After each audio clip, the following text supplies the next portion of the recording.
Mode or on airplane mode, we are about to begin the summit. All right, I think all of us are settled down now. Let us start today's afternoon. I would like to start with a very famous quote from Kathopanishad that says, Uttishta Jagrata Prapya Varani Bodhata. That says, arise, awake, and find out the great ones and learn of them. Well, that is what we are here for today, ladies and gentlemen. My name is Veronica, and I welcome you all to Mint-Zetwerk Smart Manufacturing Summit 2023. Today, we will be discussing of India, a manufacturing powerhouse in making. Well, I would always like to start the afternoons or the shows with gratitude to all of you who are present here for this afternoon. It's a beautiful afternoon, but what makes it more exciting, more beautiful is the presence of all of you. So let us energize this atmosphere, and can we have a huge round of applause for all of you who are present here? एक बार जोरदार तालियां हो जाए. Well, with this, we move ahead. Let us have a brief idea of what we'll be talking here today. Well, India will be the third most sought-after manufacturing destination globally by 2025. India's manufacturing sector will reach $1 trillion US.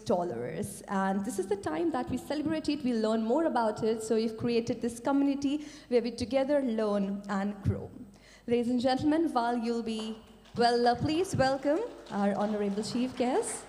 Shri Piyush Goyal ji has just joined us. A very welcome, very warm welcome to you, sir.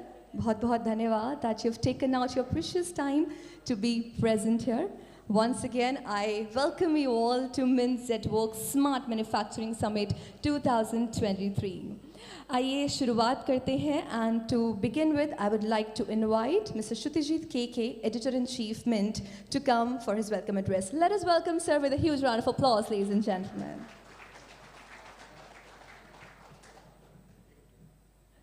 Thank you, Veronica. Good afternoon, ladies and gentlemen. A very warm welcome to all of you to the Mint-Zetwerk Smart Manufacturing Summit. Manufacturing, when you talk about that particular story in India, the way it has played out over the last few years, what a tremendous story. In 2014, in the FY 2015, mobile phone exports from India was virtually nil. Today, we are talking about ending this year with $10 billion in mobile phone exports. We used to talk about so many reasons why India couldn't be a strong manufacturing power. We used to say, "Hamari culture aisa nahi hai. We don't have a disciplined workforce. We can't manufacture with minimal margins of error." When I was a student, when I was graduating from college 15, 17 years ago, the discourse used to be that India will bypass manufacturing, and from being an agriculture-led economy, it will go straight into services, because our services was growing. How that has changed is the story of the last few years. Nobody now talks about bypassing manufacturing. The world's best companies manufacture very complex products in India. From doubting whether we can make complex products like an iPhone in India, today we are talking about 25% of all iPhones soon to be made in India. There isn't, the doubts that people might have had, and which is not to say those were misplaced. We've had very real challenges. We still have very real challenges. But I think the kind of work that has gone in terms of Make in India campaign, subsequently the production-linked incentive scheme, which has seen a tremendous amount of success, and all the efforts going on in creating the supporting infrastructure required for complex companies to manufacture very high-value products. It's all great strides are being made, and I'm delighted to have amongst us someone who is leading the charge in so many of these things. Please join me in welcoming Honorable Commerce and Industries Minister Shri Piyush Goyal.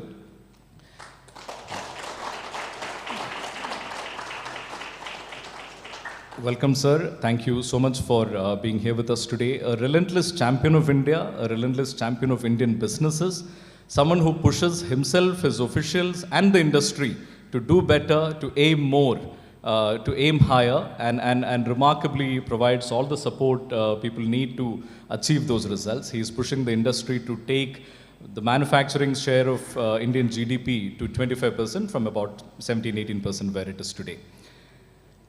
We have a long day of discussions today, several people from the industry. We have very focused sessions, but couldn't be happier that we are starting this event with the keynote address from the Honorable Commerce Minister. Welcome, sir, and over to you. Thank you.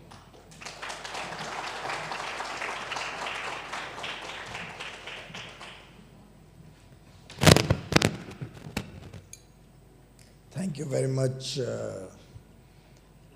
for your very warm welcome and opening comments.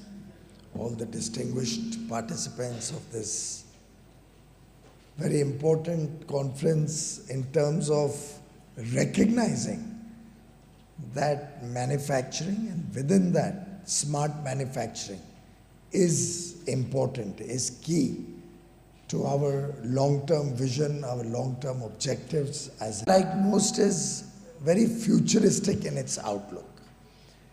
Typically, manufacturing is a subject we all talk about. But unless we are able to focus ourselves in connecting the dots with the most modern manufacturing techniques, what very often is called as smart manufacturing, where we have extensive use of AI, extensive use of Internet of Things, where we're looking at machine learning or machine manufacturing with 3D printers and stuff like that. These are areas which are going to open up a vast number of opportunities for India in the years to come, particularly given the huge talent that we possess in India. In fact, our young managerial talent, our young technical talent is today the envy of the world. And in a great measure, we are today not only providing services and merchandise to the world, we are providing a huge amount of resources, managerial talent, CEOs to international companies across the world. And that is one of the prime drivers of manufacturing in India. I think over the years, we missed out on some very good opportunities when the developed world was moving away from manufacturing. They were focusing more on their consumer markets, on their services sector. We had a great opportunity to bring manufacturing to India. Sadly, we remained very focused on a very inward-looking economy. We did not allow our education systems to really go into vocational education and career focused on what the person really desires to do, and kind of lost the opportunity that came in the 80s and the 90s. We did liberalize some parts of our economy in 91, but I think the effort lasted only 2 or 3 years. Then politics took over, and the then government got embroiled in too many controversies. Then there was a long period of continuing coalition governments, a lot of instability in the ecosystem. The earlier government went into some free trade agreements which, to my mind, were not really very fair and equitable in terms of equal opportunity. Simultaneously with opening up the economy, we did not plan to strengthen our manufacturing base like we should have. And therefore, we are a little late in the game. Be that as it may, I think the time is now ripe to exploit the variety of measures that the Modi government is taking to promote and invite manufacturing to India. Whether it's our effort to reduce the compliance burden and make it easier to do business, whether it's our effort to decriminalize the laws and various sections of different laws, which are kind of intimidating to business persons. You might be aware we have introduced the Jan Vishwas Bill, where over 100 sections of the laws encompassing some 18 or 19 ministries, covering 42 different laws in India, at one go are sought to be decriminalized. Now there's a big messaging in that. It's a messaging of trust. It's a messaging that the government wants to look at business with an element of trust, and we believe that intrinsically all business and business persons are working for the collective growth and better future for India. And we would like to look at all the business persons from that lens of partnership, from that lens of trust, and value the wealth creators, value those who help creating economic activity. And I think that is what is attracting both domestic and international manufacturing to grow in scale, to become more competitive, to offer goods of high quality, products which are contemporary in nature. And to add an icing to this effort, we brought in the production-linked incentive schemes. Almost 1,97,000 crores are committed to promote domestic manufacturing in several sectors. Many schemes are already out there, many more we are introducing in the next few months. We have a 76,000 crore outlay to promote semiconductor ecosystem to come to India, including chips manufacturing, wafers, the entire lexicon of products in the semiconductor industry. That is important not only as an important element of manufacturing, but also from the geopolitical or the strategic side, where our dependence is too much on the rest of the world and which has caused us dear. We saw that last year when even our auto sector literally lost out on huge opportunities for lack of adequate semiconductors. All in all, it's a collective effort between the government and the stakeholders to create that ecosystem which becomes very attractive for manufacturing to come to India. We've all been hearing of nearshoring, we've all been hearing of friendshoring. There are several countries which wish to have resilient supply chains with democracies, with countries where there's the rule of law, where there will be heard and not discriminated, where there's equal opportunity for domestic and international partners to work. All of this, ladies and gentlemen, provides us a very fertile field in which manufacturing can flourish in the years to come. Most of these efforts are with a lot of stakeholder engagement, a lot of work that we are doing together with all of you. I was at a program earlier this morning on PM Gati Shakti. The PM Gati Shakti and National Logistics and Master Plan are both efforts to provide for the necessary infrastructure which will make logistics more competitive, which will make industry far more appealing to set up in India, and will help create the building blocks that are necessary to come and manufacture in India. Simultaneously, we have also been focused on creating industrial parks, the large ecosystem of industrial corridors and industry parks. 4 of them are already up and about. Dholera, Vikram Udyog Puri near Indore. Dholera is in Gujarat. We have one in Maharashtra, the Shenkin near Aurangabad. Shendra Binkin, I am not able to remember the exact name. And there's a 4th which is right outside Delhi in Greater Noida. 4 of these industrial parks to begin with. Many more are in the pipeline, where we are trying to bring industry to focus on high quality smart manufacturing.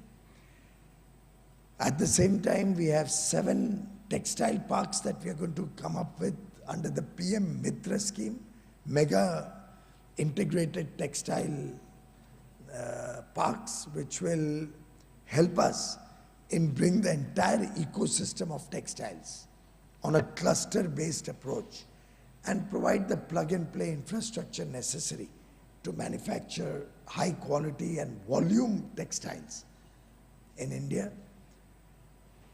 Defense is another area. A lot of focus has been done to become self-reliant, Atmanirbhar.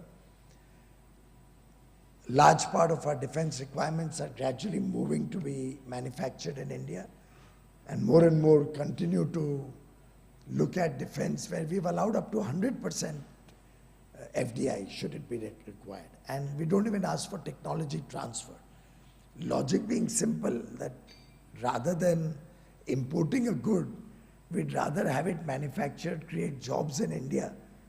Why should we be worried about the ownership? In any case, the imported goods come from a geography where we don't have ownership.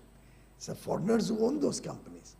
So we'd rather let them make in India, don't try to steal their technology, encourage them to give jobs to India, and that way our cost of procurement also will come down, with lower manufacturing costs being leveraged when these products are made in India.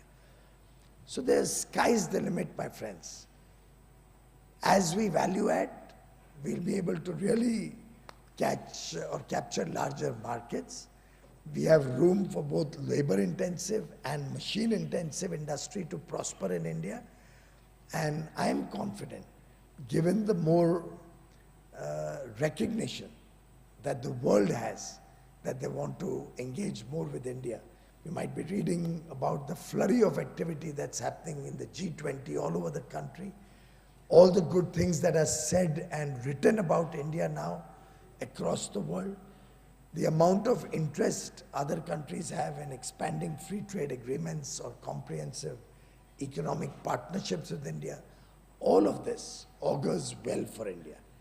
And I would urge the young boys and girls in this room, manufacturing may not look all that attractive when we are young. It sounds very nice to be focused more on the services sector. But manufacturing is something which is long-term, steady business, which is focused on the real markets where goods will always be required for our day-to-day life, and services ultimately will survive on the back of manufacturing. It's an overlay on manufacturing.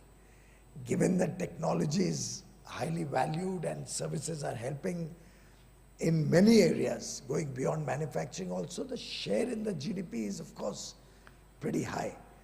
But a lot of that will not survive without manufacturing.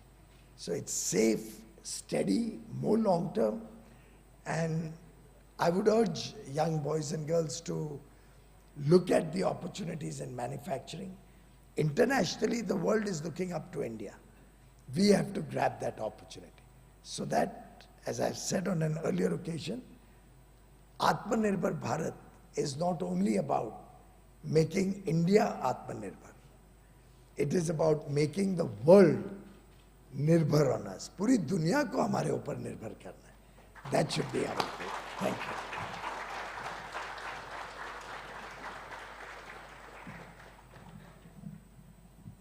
Thank you so much, sir, for sharing these crucial insights with us. Can we have a huge round of applause, ladies and gentlemen, once again?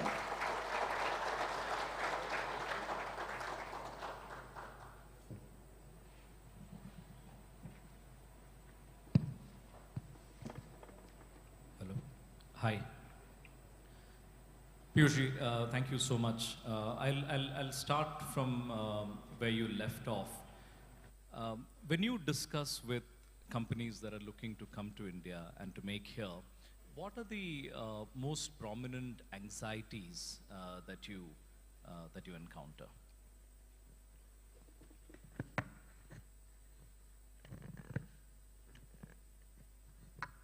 Of late, the anxiety levels have been very low.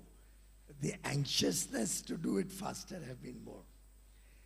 But then, very clearly, there are occasional issues that come up, and we are, through the Ministry of Commerce and Industry and Invest India, working closely with the state governments and local bodies, making a continuous engagement with potential investors, potential people who are looking to manufacture in India, and we're getting good traction. There are occasions. The other day, somebody came up to me that he's looking for, I think, 500 acres or 100 acres of land. But he needs it in a place which has a common effluent treatment plant. And he'd been trying to locate something in a couple of states and was facing some challenges at the operating level. So I was able to make a phone call to my colleague minister in the state, and or possibly I was there for the G20 meeting when I just casually mentioned it to him. And then he was able to quickly go there, meet the people, and they in fact apologized that you had to even talk to somebody. It should have happened in the normal course. The way we've built it out now, there's a huge sensitivity in the entire ecosystem. Even the officials are very responsive to investors now. Land is today mapped on a national land bank, which is all out there in the computer, in the internet website. So we're trying to make it easier that everybody gets everything on a platter through digital and online means. But then there are occasions when sometimes a little bit of hand-holding helps. There could be some anxiety levels that were prevailing some time back around localization of data, or some issues around our patent laws that occasionally keep coming up, but I can assure you we are very much conscious of our responsibilities, and we are working to sort out these problems on real-time basis. We are in fact looking to improvise on the patent laws. So if any of the colleagues here have an ideas or anything, contribution to make to help us in what we can do to make our patent laws better, so that we can invite more R&D, more research, more innovation to India. That's another huge employment opportunity waiting to be grabbed, particularly when innovation in India happens at far more competitive prices.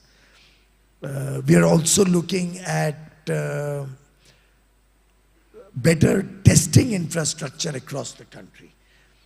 Our idea being that wherever there are clusters of certain industry, we should ensure testing facilities which are modern, contemporary, to be available for the industry over there. So BIS and FSSAI both have been mandated to build. First we've mapped all the lab facilities, put that on Gati Shakti. Now we are finding the gaps, so gap analysis is going on across the country.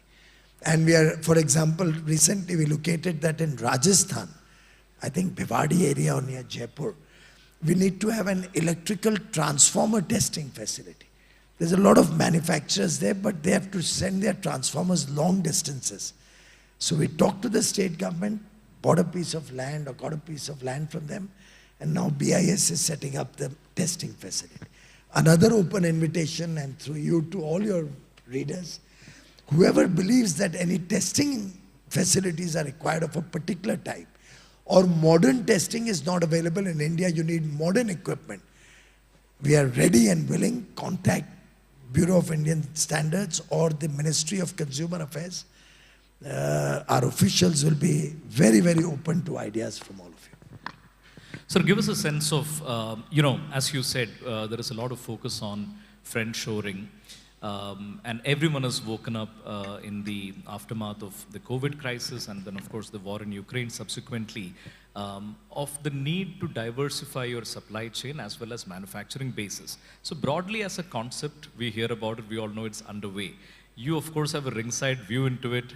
You're here, I mean, so many leaders are here for G20 meetings, etc. What insight can you give us in terms of the real conversations that are happening in this regard, in that move towards India?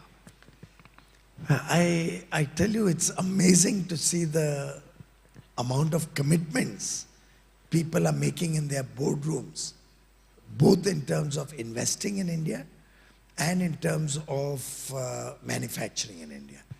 Those who are in the investment space very often tell us, and then they have a few suggestions also. So there was a suggestion around delisting of companies in India. It is still a process where until you get all the shareholders on board, it becomes difficult. I remember an investor telling me that, were you able to sort that piece out as it is in other parts of the world? They're looking at another $40 billion of investment. Now, 40 billion is very attractive, but we as government have to balance everybody's interests. We have to ensure that the small shareholders don't get a raw deal. So it'll need a little bit of work, it'll need more stakeholder consultation, and we'll see if we can balance the small shareholders' requirement and the investors' suggestions. Maybe we'll get a solution. But I can tell you, these are very small conversations. The general perception for people outside is India is the place to invest in, India is the place to be in. Similarly, on manufacturing, people recognize that the talent that we have and the huge marketplace that we offer make India both attractive for manufacturing for domestic demand and for world markets. I'll explain it with 2 data points to you. Why the domestic demand is going to be huge. Of course, our own focus on infrastructure, our growing economy, the world's fastest growing economy, adding significant value to our GDP every year. So if you see the last 30 years, let's say 3 decades, we've grown about 11.5 times in terms of India's size of GDP in dollar terms. And this was not the best of times, coalition governments and all of those difficulties I talked about. In an atmosphere, in a situation where we are making so many game-changing efforts to make it easier to do business, and our own rank came down from 142 to 63, would have become probably much better if another neighboring country had not tried to game the system and the whole ranks were abolished. We would have been much better by now, given the amount of work that's been done to reduce compliances.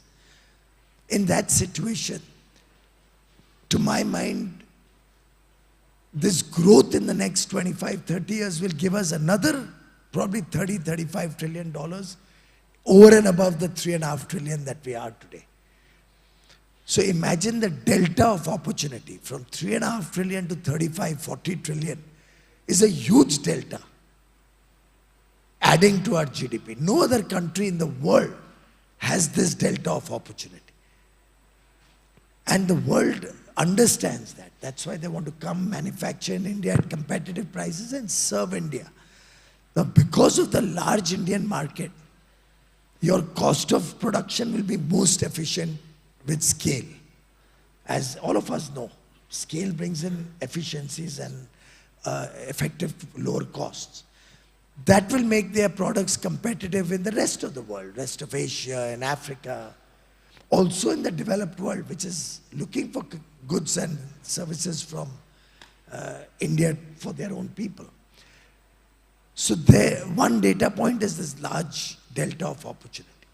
The other data point, and I want you to reflect on it, it's directly not related to manufacturing or economics, but has a huge impact both on economy and on manufacturing. There was a time until not too far back in the distant past, not too far back, where people were still struggling with, if I may say, roti, kapda or makan. Movies have been made on this subject. Slogans were given for years and years. Effective action was minimalistic. So you would hear of a few 100,000 houses, if at all, being built for the poor in a year. That also was mired with controversies and corruption and leakages in the system. What Prime Minister Modi's government has done is always looked at scale so that we can saturate whatever program we take up. Saturate as in ensure that everybody who deserves or needs that gets it without fear or favor, without any discrimination. Now, when 35 million homes are built in a short span of time, you are actually taking 35 million families out of distress. There was a time where a young person would start saving small amounts of money that one day I'll build a home. Again, a lot of movies were made on it. You remember? Garonda and all of those movies, people saving small amounts of money to have a shelter of their own. And one person falls ill in the family. I had a neighbor when I was young in my home in Mumbai whose child ended up with thalassemia. A very well-to-do family. Doing business, far more well-to-do than my own family. And the child ended up with thalassemia. Treatment was expensive. Finally, I had to take him to Italy. There was a Dr. Ali, I still remember, who treated him, operated on the child. The mother of the child had to conceive several times. And they would check the bone marrow, but didn't get a matching bone marrow, so she had to go through several pregnancies before a child knew, the bone marrow of a fetus was matched. And they were able to get that child operated. I met that child in the US 2-3 years ago. Hale and hearty. But I still remember, it's loud and clear in my mind, there was a time the family had given up. They just couldn't afford it anymore. When the rest of the neighbors and family and friends and relatives pitched in, and that child is alive today. So when Mr. Modi ensures 500 million people free health care, can you imagine what a big service this is to our economy? Because today, a person, a family, a middle class, lower middle class, poor family has been assured food, has been assured shelter. Clothing, I think, is no more an issue. Even in the remotest parts of the country, affordable quality clothing is available. Healthcare has been assured for everybody. Education, we are trying to modernize and make it more contemporary, the national education policy, which promotes liberal arts, which promotes dual degrees, which promotes each one to pursue the career of his choice and his dream. So we want to get people out of that old, the Three Idiots story of a photographer becoming an engineer. That's not how India is going to prosper and progress. And can you imagine, Sujit, you've been in this field far too long to know that education was the toughest thing to reform in India. And can you imagine, we've come out with a robust policy, such an open, modern policy, appreciated world over, and no criticism. No criticism even from the communists down south. Imagine a policy where 300,000 stakeholders were consulted. And we were able to come up. That's Prime Minister Modi's style of working. Now this ecosystem that he's creating, with the overlay of infrastructure, with the overlay of trust between business and the government, with the effort to keep business out of your lives, government out of the lives of business. Something which has helped our IT industry prosper. They kept out of government's hair, and government kept out of their hair, thanks to Prime Minister Vajpayee at that time. When the Y2K bug had come in and the IT industry was in its infancy. Why I'm sharing all this with you is this, today, ladies and gentlemen, has helped create a story, a 1.4 billion aspirational Indian whose basic needs are all taken care of. Young population, talented, hugely talented, who's today aspiring for the good things of life, who wants washing machines, who wants dishwashers, nuclear families. Women is going out there to work. Television, I think, is a given, not a luxury. Like refrigerator has become a given, not like a luxury of the old times.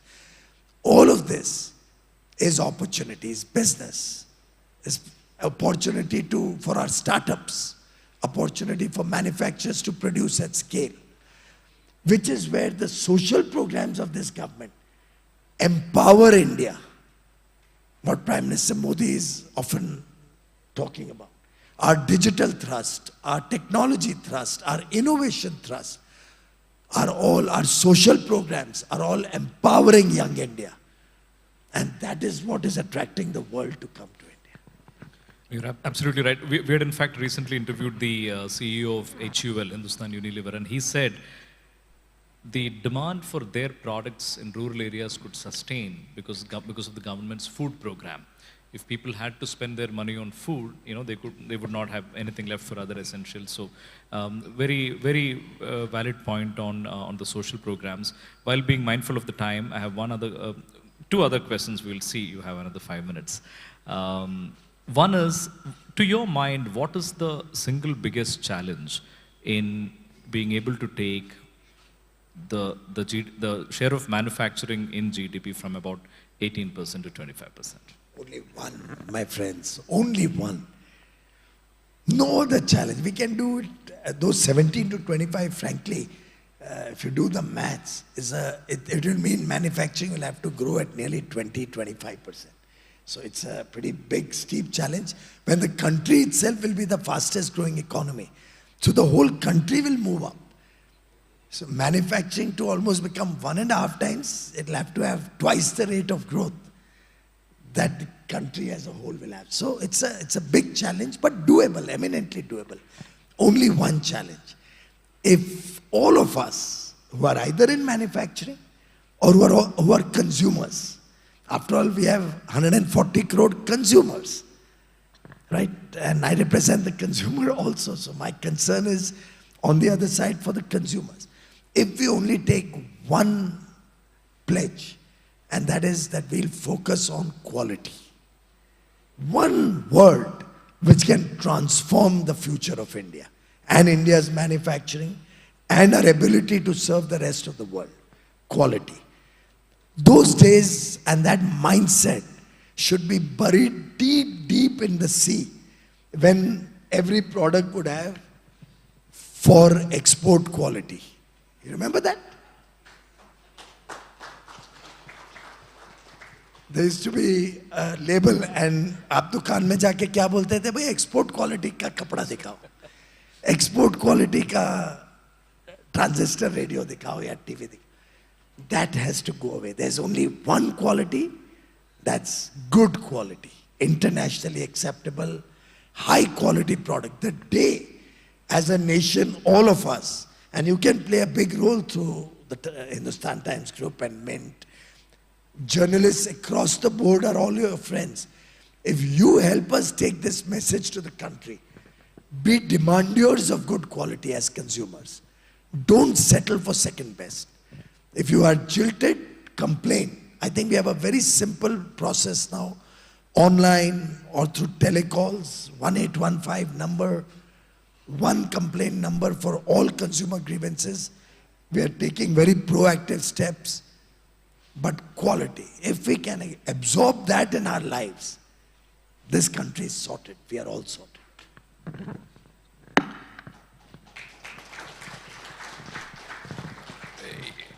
The thing with listening to Piyush ji is that, he's, you're always so positive and, so driven.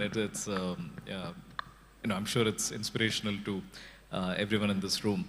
Last question. On, one of my favorite models of industrial developments in some ways is actually Italy, where, whose Prime Minister you're meeting later today, where a large number of small businesses, many of them are world champions in that tiny niche that they do. And what that does, of course, is it broad-bases prosperity, geographically broad-bases development, and all of that. So what role can our MSMEs and startups play in furthering this agenda? We've all heard the statistics by now that MSMEs are truly the backbone of our economy. Startups are doing extremely well. From 4 unicorns 7 years ago, when Startup India mission was launched, we are over 100 unicorns now. collectively they're coming up with some brilliant ideas. Some of the startup ideas are just mind-boggling, and one wonders how nobody thought about it for so many years. Some of them are so elementary in their thought process. So on both these scores, I think we have a huge role for MSMEs and startups. At the same time, we must bear in mind that the startup ecosystem overlaid with innovation or with innovative ideas will depend a lot on MSMEs, because they will need somebody to actually produce or provide the basic needs of, suppose Oyo is doing homestays, let's say, take an example. Ultimately, he'll need somebody to furnish that home, provide the gadgets, the equipment for managing and monitoring the entire program. So all our startups, Paytm and all the financial services, they'll need the machines, they'll need the readers of the thumb impression and all of that, right? So ultimately, MSMEs or manufacturing will support the startup ecosystem in a big way, always. And big industry will bring scale, which is necessary. Ultimately, a car will not be made in an MSME. But a large vehicle manufacturer will have 1,000 people around him in the ecosystem. Some manufacturers, MSMEs, some service providers.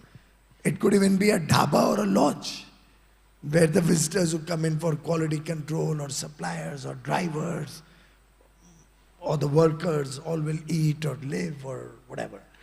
So the ecosystem around each large unit, what used to be earlier called anchor investor. It's that anchor investor, and rightly so, the anchor ship keeps the ship at one place. The anchor investor would build the whole ecosystem around him. Similarly, the large units very often help the MSME sector flourish around it in a number of different sectors. Cement can't be made in an MSME, but the cement plant will have hundreds of MSMEs around. But there'll also be sectors, for example, textile, where MSMEs by themselves also can play a big role. Garment manufacturing, the small processors and stuff like that. Small ginners, many of whom would be MSMEs. So it's a mixed bag. On their own strength, MSME add huge value to the economy, but without them, even a large manufacturing ecosystem will not survive. So it is truly the backbone of our economy. Piyushji, thank you so much for taking time out from a busy day and being here with us today. Ladies and gentlemen, a big round of applause, please, for our Honorable Commerce Minister. Thank you.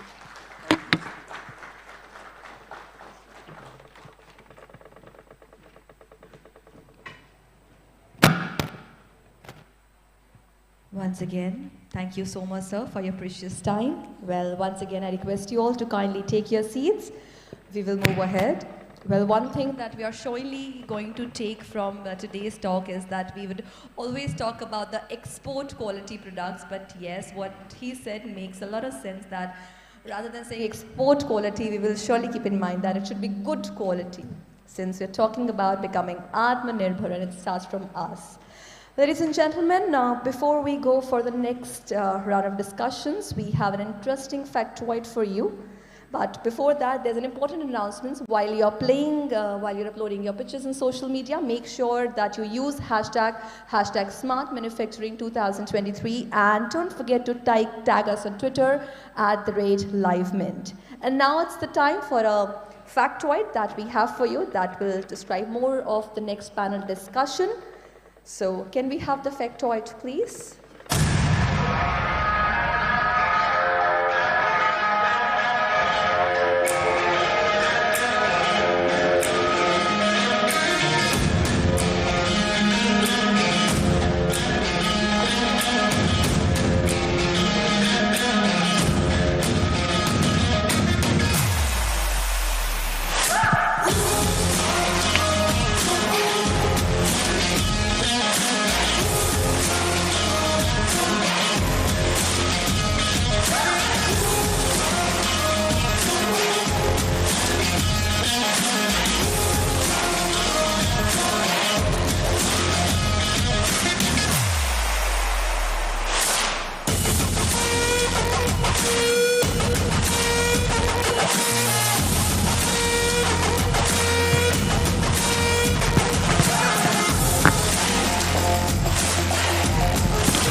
ladies and gentlemen, I'm sure you now have an overview of what we will be talking next. Well, the next panel discussion is on the topic building a $5 trillion economy through manufacturing and infrastructure. Well, ladies and gentlemen, the government of India has a target to become the third largest economy by financial year 27. We have to achieve the target of 5 trillion US dollars, and two major components that lead for this target is manufacturing and infrastructure. So with this, we move ahead with our first panel discussion of the day, which is on the topic building a $5 trillion economy through manufacturing and infrastructure. And in the panel, we have our esteemed set of inviting Mr. Anil Chaudhary, who is Zone President and MD and CEO, Schneider Electric India. Let us welcome sir with a huge round of applause, ladies and gentlemen. Joining us on the panel, we have Mr. Dipesh Nanda, CEO, GE Gas Power South Asia. Please welcome sir with a huge round of applause, ladies and gentlemen. Thus, we have Mr. Vaibhav Dange, who is infrastructure expert, former advisor, NHAI. Please welcome sir with a huge round of applause, ladies and gentlemen. Then we have Mr. Sandeep Singh, MD, Tata Hitachi. Please welcome sir with a round of applause, ladies and gentlemen. Moving ahead, we have Mr. Vishal Chaudhary, co-founder of Zetwerk. Please welcome sir with a huge round of applause.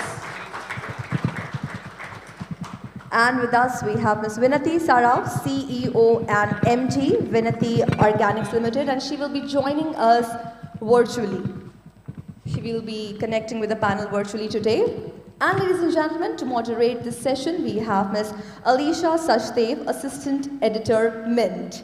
Let us welcome her with a huge round of applause, ladies and gentlemen. And here is our panel who will be discussing on building a $5 trillion economy through manufacturing and infrastructure. Over to you, Alisha. Thank you. Thank you, gentlemen, for joining us here, and Ms. Saraf for joining in the discussion online. We hope you're able to hear us well.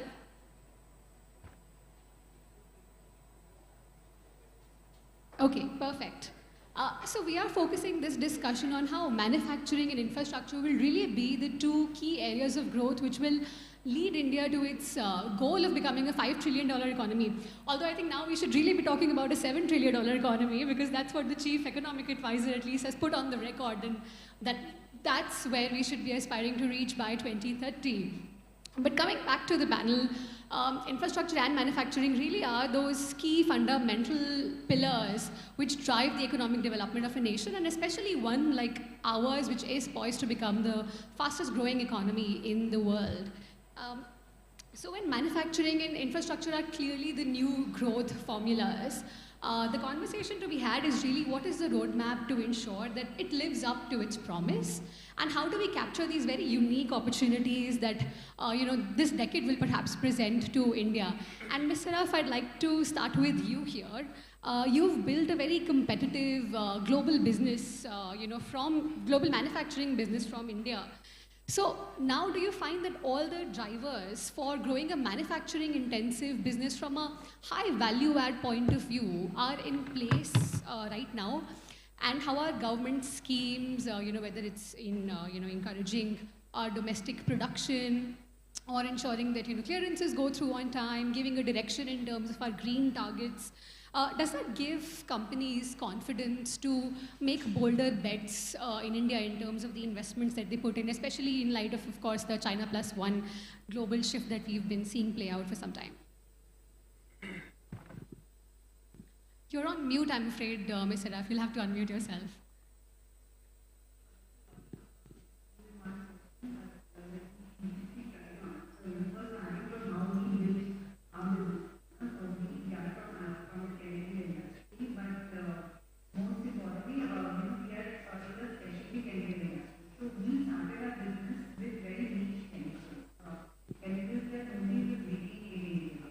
I would say a lot of a big reason for us has been the focus on R&D on development.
manufacturing units in Europe, but that investment is still shifting to China. And that's largely because the availability of infrastructure, the availability of funds, so very large-scale products, large-scale projects, you still see China will get a share of that. And hence I think maybe we can target a little bit more niche, smaller products. Right. Thanks for that perspective, Ms. Seraph. I'll take a little bit of a segue now and come to you, Vishal. So I think your one-line concept, Zetwerk, perhaps, and I'll take the liberty to quote from your Sequoia podcast, is that you're bringing an age-old industry into the digital age. And if India has to become the factory or the smart factory of the world, this is something that will have to happen faster than it has in the last few decades, really. So if you could perhaps, start with giving us a perspective on what is it that Zetwerk really does, and then what is the advantage of building a digital platform like this? How does it help manufacturers achieve scale faster, become more efficient, increase productivity, and things like that? So Zetwerk is a 4-year-old company. We are a B2B manufacturing marketplace in a very asset-light way today. And what we do we work with large industrial and consumer companies in India and abroad. And we also partner with a lot of suppliers both in India and abroad. What we help these customers achieve is, one, discover the right supplier for their product. India itself is a large market. It's a large country, and if you think about globally, there are far too many suppliers available for different kind of products. But today, unfortunately, it's always not very easy for a customer to identify who the right supplier is at the right price point and at the right place. So we help them first discover the right supplier, and once they have discovered the right supplier, how do we orchestrate the supply chain in a manner which brings in greater reliability and transparency in the supply chain. To give you an example, today we work with customers in India and suppliers in India. We orchestrate supply chain with multiple suppliers to ensure that the customer gets the product that he wants at the right price, at the right time, at the right place, and the way he wants it. It helps the customer avoid a lot of hassle, right? And it helps the supplier access the kind of demand which historically he was not able to access. And we have seen in the last 4 years, some of our longest vintage suppliers have increased their utilization from about 15 to 20%, their manufacturing capacity utilization to up to 45 to 50%. And still there's a lot of room for growth with these suppliers. And you know, you just extrapolate this globally. Customer identify an electronics supplier in Southeast Asia or in India, this problem just compounds to a different level, and then architecting the whole supply chain to ensure that he gets the supply in his country with all the global disruptions which have happened in the logistics space is a huge value for him. Getting the right product at the right time a lot of times can even impact his GTM strategy. So, and how do we ensure this reliability exists? Of course, we have a software which helps the customer track different stages of the manufacturing every day, every week. You know, at one point there were a lot of travel disruptions. People couldn't come. Historically in manufacturing, you know, customer has to visit the supplier and see if the progress is really good. And today we have just eliminated all of that by having a very, if I could say, Amazon level tracking in a drab industry like manufacturing, and which just accentuates the reliability that they experience. Interesting, and I'll be sure to get some perspective, you know, from some of our other panelists on what you just described. But for now, let me talk about a very important theme that we're seeing, you know, that's becoming a global priority, whether it's governments, whether it's corporates, and especially in India, there is a challenge, an added challenge of, you know, when we talk about renewable energy, making sure that it's also accessible and affordable. So I think here's where, you know, I'd like to get you in, you know, Mr. Chaudhary, and, you know, help us understand that now that this is a, you know, important commitment for large corporates, and we need more renewable sources of energy, reliable renewable sources of energy to fuel our manufacturing ambitions and fuel manufacturing activity. How do you think that this balance of viability and availability and then meeting our green targets happens, and what benefit then will it have for manufacturing at large? And what's really the opportunity that, you know, companies like yourselves who are into the space of energy management can have here? Thank you. Good afternoon, everybody. I'm very happy to be sharing our experiences here. You said it rightly. I think while we are talking of smart manufacturing and infrastructure, I think it's very important to understand that the whole transition is happening in the energy space as well, which becomes the core segment of any of the development activities which happens across the world. Now, you know, we are today at a place where smart manufacturing, and when we talk of the smart manufacturing, energy efficiency and the kind of energy you use becomes very, very important. And in fact, it has become even more sensitive today given the recent news articles which are coming from European Union that for any consumption which will happen in Europe, they will be putting in emission tax or carbon tax as whatever we call it.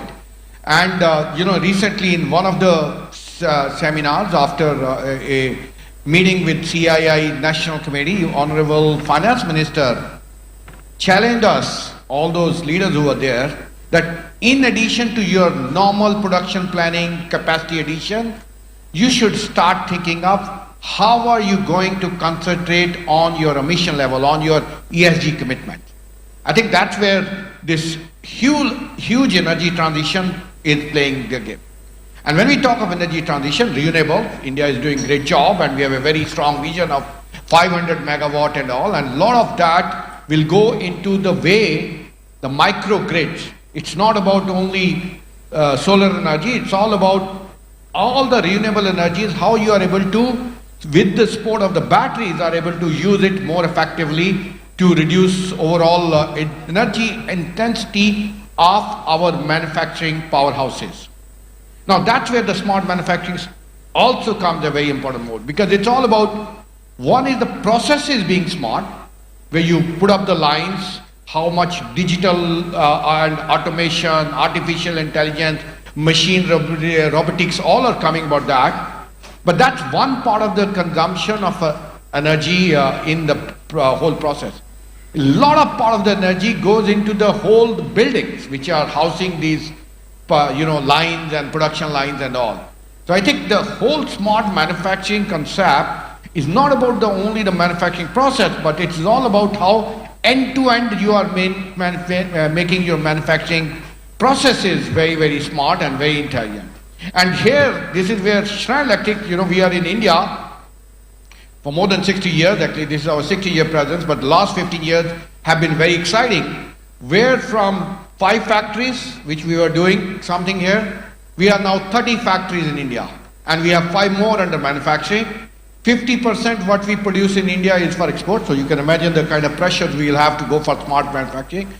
And there are set norms for your manufacturing setup to be identified as a smart and that, because this is run by World Economic Forum. One of our factory is a lighthouse recognized by World Economic Forum. That means it's the best of the class in terms of all the parameters which are required for smart factories to be having it. Where you talk about the overall energy efficiency, you talk about your manufacturing defect rate, you talk about the net impact of that on your customer quality and whole supply chain. In the terms of ESG, your scope 1, scope 2, scope 3, all that is counted in that. And that is where I think India Inc. needs more focus, and it requires, there is already the change happening. I think it will require a big acceleration because of the EU norms which are coming up, where a lot of exports, like we being a multinational, we still export 50%. So for us to even export that, I have to qualify as a Indian manufacturer made in India to export. Even though I carry the badge of multinational, I still have to meet all those requirements. So those are the things which we should be looking at, working at, and for sure there are huge opportunities for us. And as I said, there are 5 more factories in the next 2 years. That means there's a huge demand for Indian products and manufacturing products outside. Absolutely. Let me take that same conversation to you, Mr. Nanda. Like Mr. Chaudhary referred to, the power consumption, whether it's to fuel manufacturing activity or just our, general, as our population grows, as our economic aspirations grow, it's already, estimated that we will be consuming our power consumption will grow at the highest clip anywhere in the world. So when that happens, we have to again balance it, with ensuring that we are not losing sight of, our commitments that we've made, to cut down emissions and decarbonize. So what is again that opportunity that you see to tap into more green energy sources, and how does that help the manufacturing process? Thanks very much. I think, if you were to size the opportunity, let's zoom out and look at Asia. Now, Asia is a compelling macro story. We are 3 billion people, 30 trillion economy. Within that, if you were to segment the market in Asia, and I'll come to India soon, you have countries like Japan, South Korea, Taiwan, above $35,000 GDP per capita. So that's one chunk out there. Then you have countries in the $10,000 to $12,000 GDP per capita, which are countries like China, Malaysia. Then you have countries like Indonesia, Thailand, 6,000, 7,000. Now India is at $2,500 GDP per capita. And that, ladies and gentlemen, provides the opportunity for us to go from 2,500 and maybe touch the 10,000 and then aspire to the 25, 30,000. Now, the journey from 2,500, or in other words, up to $5 or $7 trillion, will be supported by energy in the range of 30 to 50% by some count. Now, within that, I think the decision that the Indian government has taken and the pivot that we took, just coincidentally beginning, 2014, to shift our source of energy to a greener source of energy was extremely well placed. And the result is out there for us to see. We've grown our installed base from 6-7 gigawatt to 150 gigawatt. There were skeptics in the past, but now you have that installation base out there to see. The second pivot that we took was to move towards hydrogen, because when you look at decarbonization, which is a theme across the globe, and rightfully so, hydrogen can play a major role to decarbonize. Now, hydrogen for India benefits our manufacturing in multiple ways. And let me touch upon one key area where there'll be a fillip of manufacturing activity just because of the hydrogen policy. Now, in the case of hydrogen, the dependence on an imported fuel is completely eliminated. That's because what you need to produce hydrogen, you need land resource for wind and solar energy, and I'm talking of green hydrogen. So it's all domestic. Second, you need land, again domestic. Third, you need water, again domestic. Fourth, you need manufacturing of electrolyzers. India is a very large export house of steel and steel products, so we have our own raw material to manufacture electrolyzers. You put this together and you produce hydrogen. You completely eliminate any dependence on import fuel, which has major economic benefits for India as an economy. And then in the backdrop of this, there is a manufacturing ecosystem for green energy that kicks off. And this, I think, is a very healthy, prudent, and directional way for us to reach that mark of $5 trillion. Right. Mr. Dange, my next question is for you. And, I think the pace of road construction is something that, all Indians feel very passionately about. I think, everyone discusses, our pace of road constructions reaching this level and that level. So I think there is certainly that element of pride associated with it. But the fact still remains that, we are likely to not reach the target that we had set out to meet for this fiscal, right, in terms of road construction. So I want, if you could, help us understand what some of the roadblocks here are. We have seen that, construction awards have gone out, of course, in the last few months. So there is a pipeline ahead of us. But what will have to give so that we reach that optimum level of, a good pace of construction? And what is the policy initiative also behind it that will have to support efforts like this? Thank you. Thank you for giving me opportunity to. As you rightly said, the infrastructure, my fellow panelists also mentioned about whether it is power infrastructure, digital infrastructure, or a physical infrastructure like highways. It has been growing, manifold in last few years. Of course, as you said, the pace of highway construction is always talked about, and it's of course a pride for everyone to talk about. From in 2014, we were, I think, year on year at 11, 12 kilometers per day. Today we are around 35 kilometers a day. And it's not only about pace. For example, this Bharatmala program, which government is implementing, it talks about reducing our congestions at 90 places in the country. So our 90 cities congestion is being, futuristically talk about to reduce the congestion. The whole infrastructure planning is going into a very long-term futuristic mode. For example, most of you have heard, or few of us might have traveled, or probably some of your products might have traveled in last 15 days or so on a new Delhi-Mumbai expressway's first section that has been developed. Now that expressway is in all terms is of a global standard in terms of design, in terms of facilities, in terms of long-term futuristic outlook for the infrastructure, so that it sustains our, say, at least 50 years demand of infrastructure. For example, I'll suggest a small intervention that has been done in the, for example. See, the entire expressway, today I think is around 8 lane, but there is a capacity inbuilt within the expressway that it can be expanded to the 12 lanes. So I think that's something which has never happened in the infrastructure development in this country. So whether it is 30, 35 or whether we want to reach to 45, is always, they'll always mange more. So I think that should continue, that fire should continue. But more important is, for example, I was discussing with, I was in a conference a few days before with our transporters, which plays a very important role in making sure that your products go to the markets. Their usage of vehicle per day, travel, has gone up from around 185, 75 or 85 kilometers per day to almost 320, 325 kilometers per day. So one single truck vehicle of every transporter has started almost doing double the length which it used to do few years back. So I think that's something which is more efficient.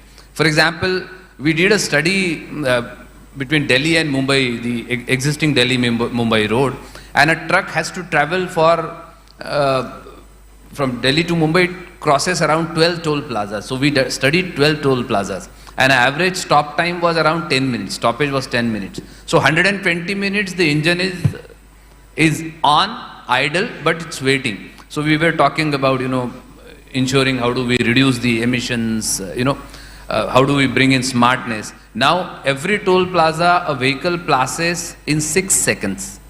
And I think that is something which has helped infrastructure bring down the bottlenecks and increase our efficiency. So I think there is no need to explain in detail that this infrastructure has a tremendous multiplier effect. Tremendous multiplier effect. For example, today you go to places like Alwar or Greater Noida, the manufacturing units have gone in last 7-8 years, doubled the number. So I think, as everybody said, and in the first session, Honorable Minister said, that today, fortunately, after so many years, nobody talks about whether India will be a manufacturing center or not. Probably the infrastructure in last 7-8 years has given that impetus to the entire thought process, the way we ourselves look at our nation and the people look at our nation. And I think, for example, PM Gati Shakti talks about integrating all these infrastructure, whether it is highways, railways or waterways or aviation. In aviation, we have doubled our number of airports in last 10 years. Just imagine, from 75 airports, we are 150 airports, and we target to build another 200 airports by 2030. Imagine the kind of impact it will bring in, In fact, today any of us go to the Delhi airport and we all started thinking, do we need another airport in Delhi? So if Air India has ordered 450 aircrafts, probably we will need an Air India terminal in few years in Delhi. So I think infrastructure has given that impetus and opportunities as well. For example, infrastructure alone, this Delhi-Mumbai expressway, one expressway has consumed almost 100 Burj Khalifa amount of cement. Amount of cement it has consumed is almost like 100 Burj Khalifas. So look at the impact it has and look at the opportunity the infrastructure will create for the manufacturing. And of course, for example, from conventional way of building our infrastructure, we are moving towards being more mechanized, more, say for example, more precast, more smart. For example, now the entire precast mechanism is built through a health monitors inbuilt into our infrastructure. So, so many smart things need to be brought in. So I think infrastructure both is giving necessary bandwidth for manufacturer to grow and be more competitive globally by giving good logistics support and everything. And also infrastructure is offering a lot of opportunities for manufacturing to fulfill that needs in the infrastructure. For example, a new technology is being used for bridge construction in highways, railways. There we need a iron fiber. Today we are importing that iron fiber. And imagine we are, I think, building more than few thousand bridges in India. Imagine the kind of opportunity it offers for manufacturers to build it in India and just consume in India and then later supply to the world. So I think infrastructure, as you rightly said, offers huge amount of opportunity, and thankfully government has continued that sustained focus on infrastructure so that it creates that necessary, both in terms of the bandwidth for the Indian economy to be competitive globally, and also opportunity for Indian manufacturers to get that basic impetus. Well, thanks, Mr. Dangi. You've laid out the multiplier effect of the sector very comprehensively for us. And Mr. Singh, I would like you to weigh in on some of what Mr. Dangi said. And of course, road construction, it yields business for companies like yourselves in construction. But how would you say, has I direct the same question to you, the pace of and the consistency of this development been, and what would you like to see in terms of a more concerted policy effort to ensure that things move in a timely manner, timelines are met, and there is a greater level of visibility for companies like yourselves in terms of what to prioritize, and and you also mentioned automation is something that will have to come in to ensure that this construction happens at a faster pace, a more efficient manner. So your thoughts on that, please. Yeah, thank you very much. I'm very happy to be here amongst all of you. I lead Tata Hitachi, which this is one of the oldest construction equipment manufacturing company in India. We provide a reliable solution for infrastructure by manufacturing excavator, loaders, and we are very excited about the kind of development which is going on in infrastructure in India. We would like to compliment the efforts being put in by, especially by central government and NHAI, especially for that. A lot has been talked about infrastructure development, whether it is in terms of roads, railways, mining, irrigation, ports, airports. We believe that it is going to play a huge amount of multiplier to our economic growth of our country. But what comes into picture when you are building such kind of infrastructure, you need to optimize your efficiency. You need to build this infrastructure in the best possible time. What are we looking at? We are talking about a Bharatmala project, which is a 30,000 kilometer. We are talking about 23 express highways. We are talking about reducing the transportation time to 50%, which has started happening in some of the areas, like Mr. Dange was talking about, from Delhi to Mumbai. Very soon we'll be able to reach in 12 or 15 hours. We are talking about the movement of freight, the freight corridors between eastern freight corridor from Calcutta to Ludhiana, from NCR to JNPT. So to develop this infrastructure, we need huge amount of commitment, passion from all the sectors, whether it is private sector, government sector. It needs a huge amount of investment by the government. So government has allocated, the capex has been increased by 35%. The kind of challenges which we face while developing this infrastructure, the major challenge is the most important today is skill, manpower. Construction industry employs 50 million people and need double than that today. So we are one of the largest employment generating industry in India after agriculture. So the most important challenge we have is skill. The second is we need huge capex investment from the industry. For that, you want projects pipeline for next 10 to 15 years. Sometimes we don't get that. I think NHAI, mining industry, has started giving us that visibility so that we can bring in advanced technology, more automation in our infrastructure, equipments, but then you need very clear visibility for that. And the third challenge what we face is the funding, long-term funding.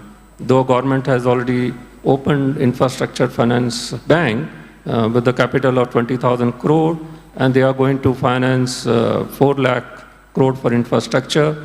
Today, most of the NHAI projects are being funded by them, but timely execution of these express highways need funding for long term. That is another challenge. Many times we face challenges towards environmental clearances, land availability, the synchronization of center government and state government. But I must compliment in the last 5 years, especially last 5 years, we have seen huge change, huge improvement in all these things. But we need more. So I think that is where we need to work very closely with the government.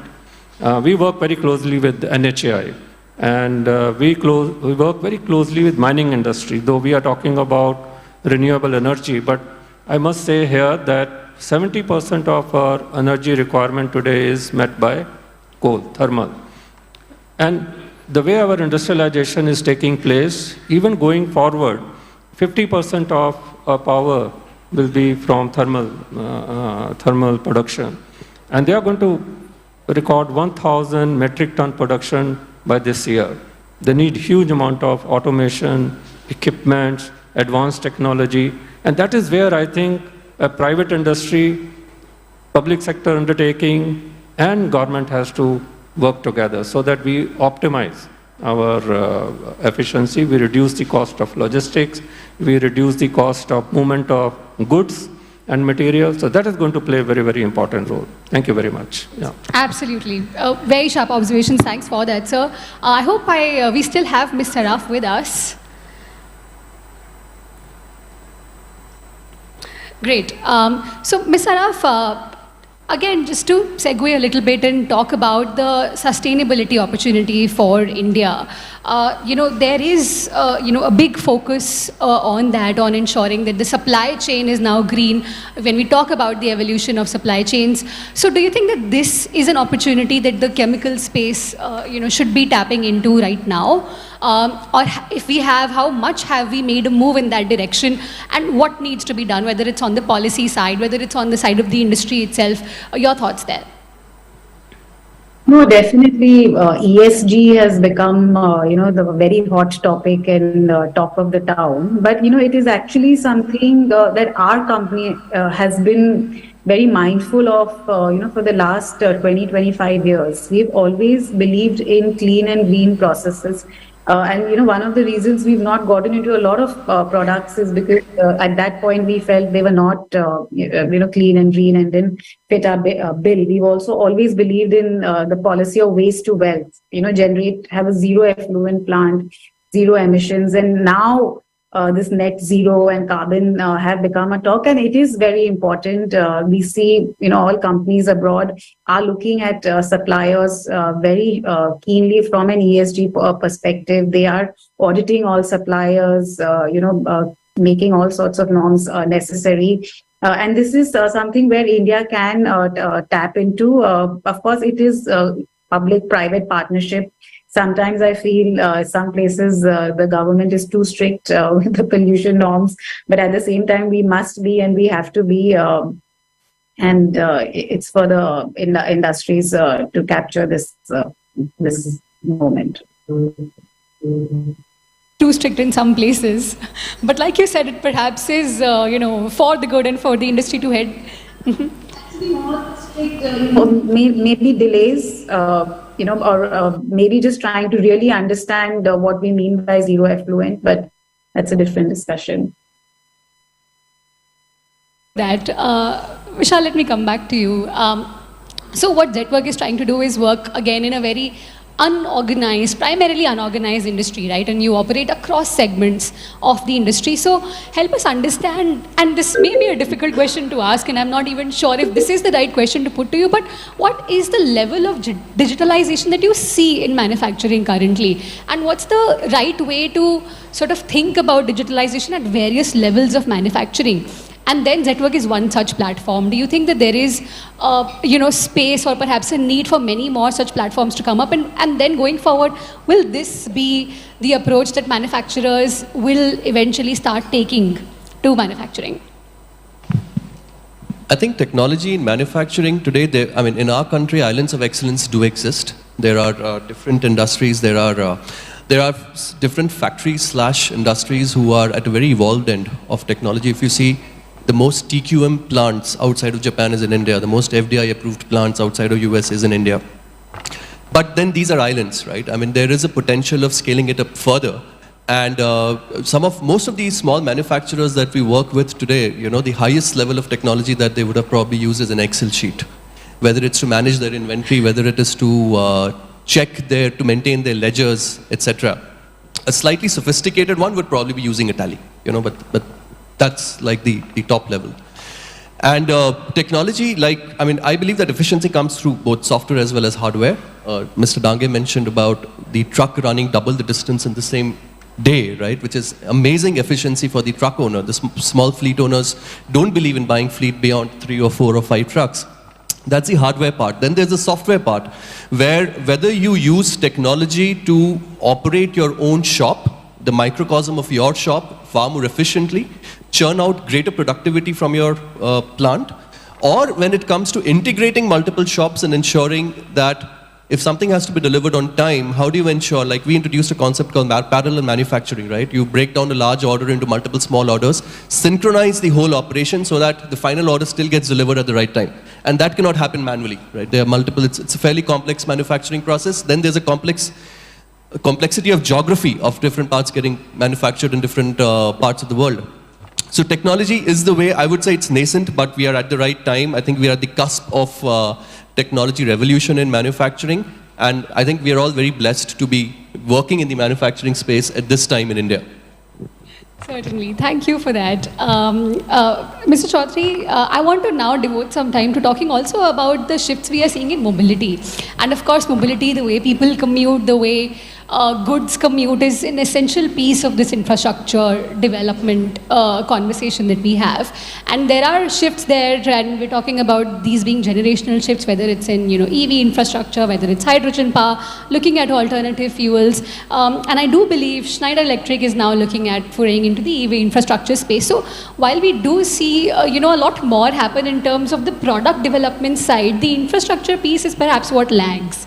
And then,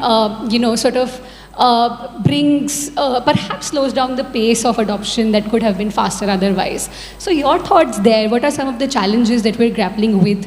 And then what will some solutions be?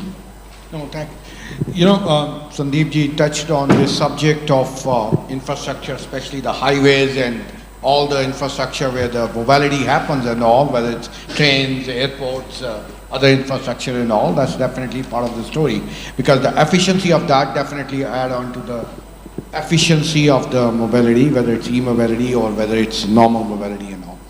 Now what is happening, let me just concentrate on the electrical vehicles and the whole infrastructure which is there. This is a transformation which is happening today, and there are still a lot of I will say experiments which are happening depending on, it's also very much linked with the cultural aspects and the way, the various countries, because what works west or in US doesn't work in Europe, what works in Europe may not be fit for us, or what works there may not be fit for other things. So there will be a lot of innovation which has to happen, which is at the local level. Our, the way we are progressing is from the bottom up, talking of two-wheelers, where the large mobility happen in India. And this is where we are concentrating. Now, two aspects. One is the infrastructure on the equipment itself, whether it's scooter, the battery, replaceable, rechargeable and all. But the background infrastructure, this is where also a lot of work has to be done in. We actually are at a very sweet spot as India, because the infrastructure which India will need in 2040, 2050, 50 to 60% of that is still to be built. While the West, while going into EV and e-mobility, they are undoing the thing and redoing the thing and adding again the complexity. We can leapfrog, we can build our infrastructure which is required for the future mobility with all the things, technologies which are available, implementing those. But the question is, do our regulations, do our, the way the whole industry is organized, does that support us? Maybe that's where we should ask our question. Any builder which is building, is there a regulation to say that if you are making so much of square meter, square feet of the space, the total energy which you can use per square meter or per square feet per year will be so many units? No. So because he doesn't pay for the energy. Energy has to be paid by the consumers who will be there. And that is where there are gaps which we have to fill on. But I see that it's a biggest opportunity, and this is a leapfrogging opportunity for us to show to the West how, like we have moved our whole economy, while the Europe was built with core economy, the big grids, big railways, big highways, we have seen that how economy can be built by digital highways rather than going through the whole thing at the same time. Similarly, I think on the e-mobility we can leapfrog also, provided we can fix up some of those infrastructure and regulatory things which are required. But I'm very optimistic on that one. Sure, we're almost out of time, but I'll quickly ask if there's, I think Mr. Nanda would like to weigh in. No, I just wanted to mention that the opportunity that India has, the onus is more on us rather than the government. I think the opportunity is out there for us to go and capitalize on. GE has a huge commitment to India. We have 12 manufacturing plants. We have 18,000 employees in India. We have 4 engineering centers. Be it the Tata order that we recently got for aviation engines or the licensing agreements that we have with BHEL. I think the commitment to manufacturing and being a part of this journey to take us to $5 to $7 trillion is very much there. And I'd like to end by saying that the onus is more on us because the opportunity is out there for us to go and capitalize on. Yeah, just a small comment. I think, as you rightly said, this infrastructure is being built. For example, the roadmap Mr. Singh suggested about, or so many of our people have suggested. I'll share you an example. Because so much of infrastructure is being built, there is a huge amount of opportunity for manufacturers to come up with the smart solutions. For example, in this Delhi-Mumbai Expressway and Gujarat section, one company has created a world record of building a 2.5 kilometers of 8-lane concrete road in 24 hours. Now, to build that road, they had to import the machine which has been built of the size for the first time in the world. Now, there is a huge opportunity to become more smarter, offer a lot of new solutions, both on technology front and both on the manufacturing front, so that we are able to grab those opportunity and, fill in that gaps of completing our infrastructure in time, reduce delay, make it more smart, more efficient.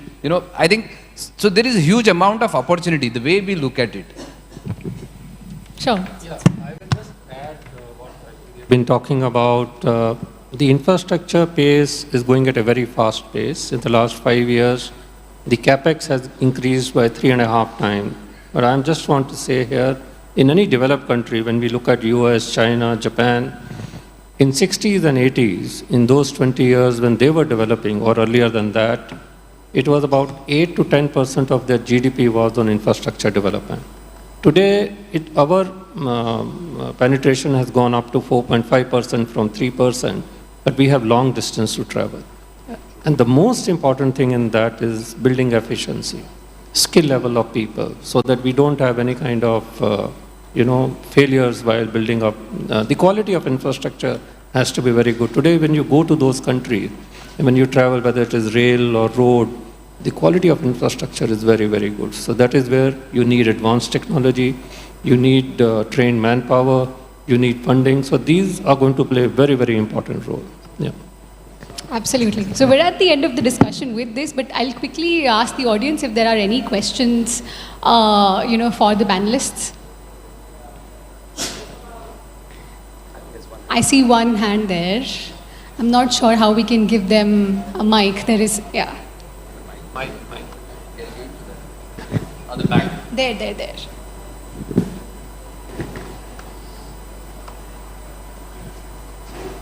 Hi, Namaskar. My name is Vikram. Could you be a bit louder? I don't think the mic is...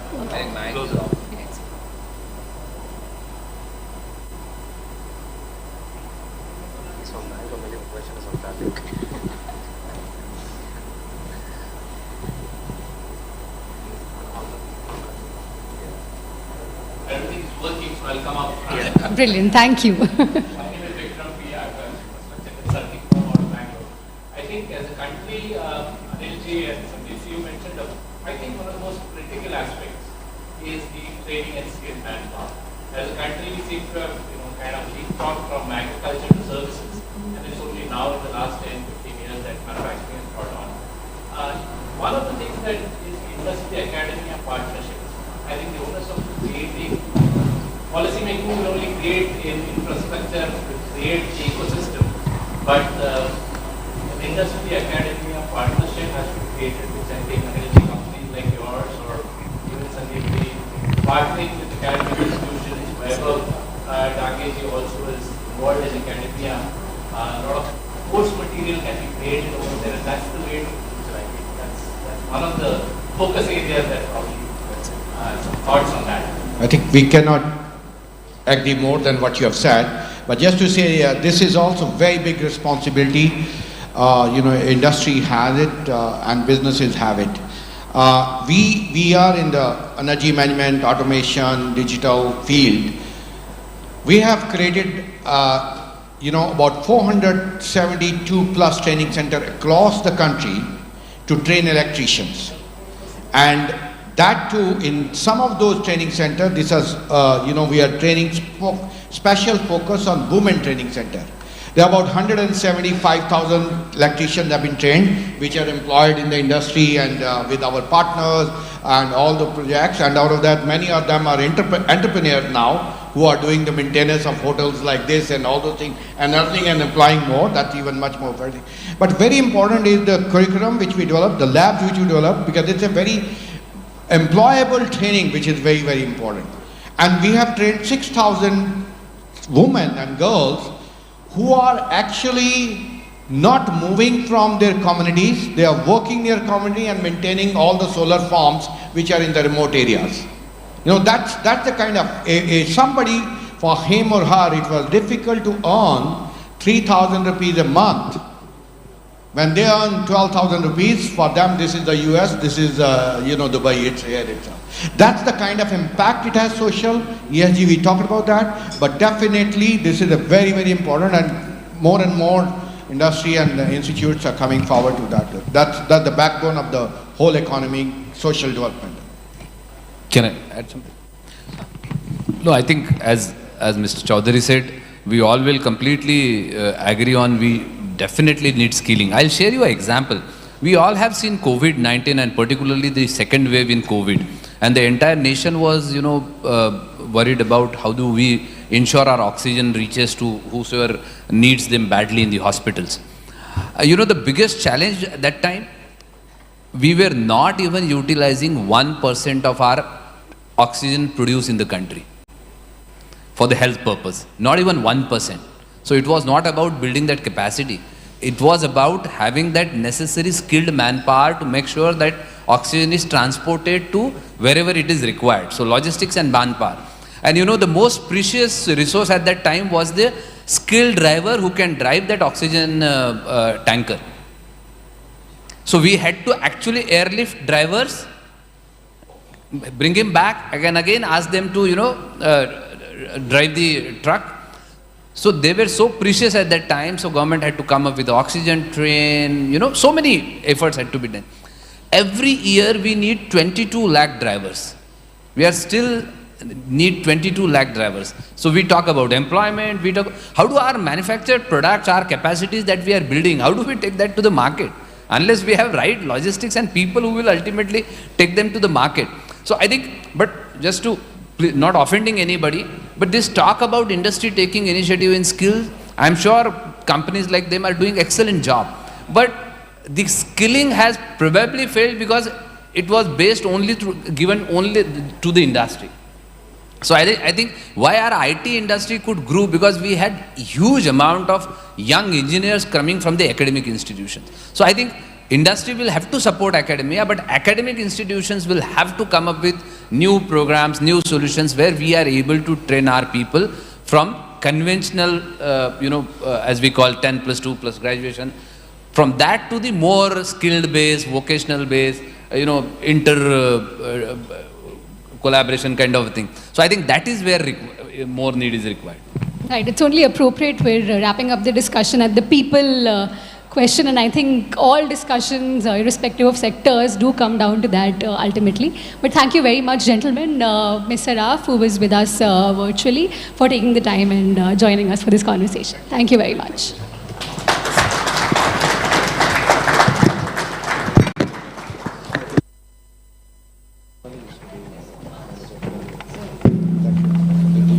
Thank you so much for this insightful discussion. I'm sure the future of manufacturing and infrastructure in India looks certainly bright. I request all the panelists to kindly join us once for the group picture. All the panelists, if you can just join in on the dais for the group picture. Well, ladies and gentlemen, let us give them a huge round of applause for such an incredible discussion.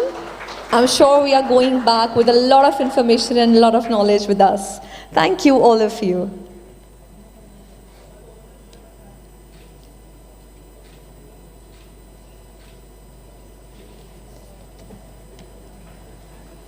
Ladies and gentlemen, with this we will break for tea and networking. We will be back here.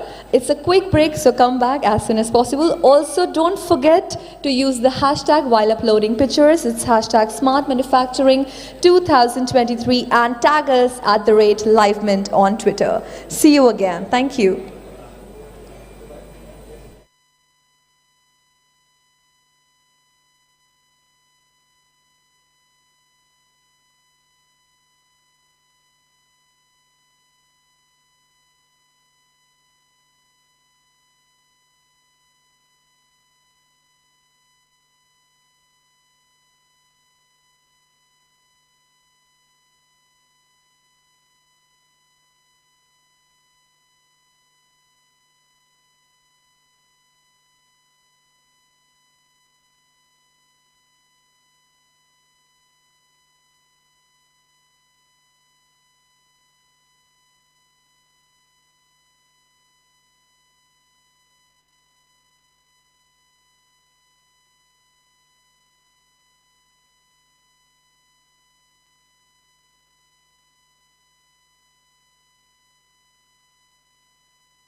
Panel discussion is on the topic Future of Consumer Electronics and D2C Manufacturing in India.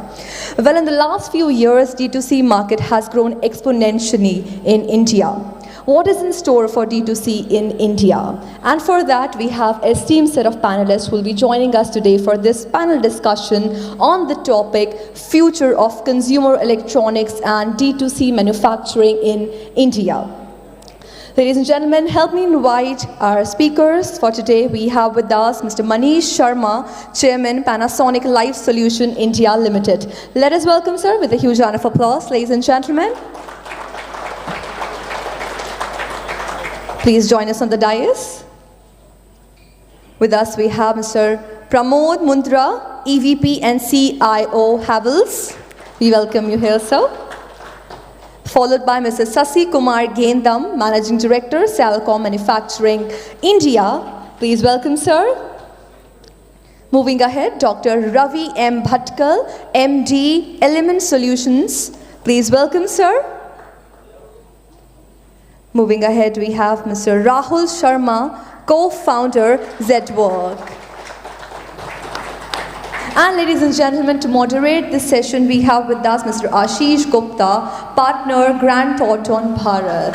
Please welcome, sir. Ladies and gentlemen, here we begin the panel discussion on the topic Future of Consumer Electronics and D2C Manufacturing in India. Over to you, Mr. Ashish. Sure.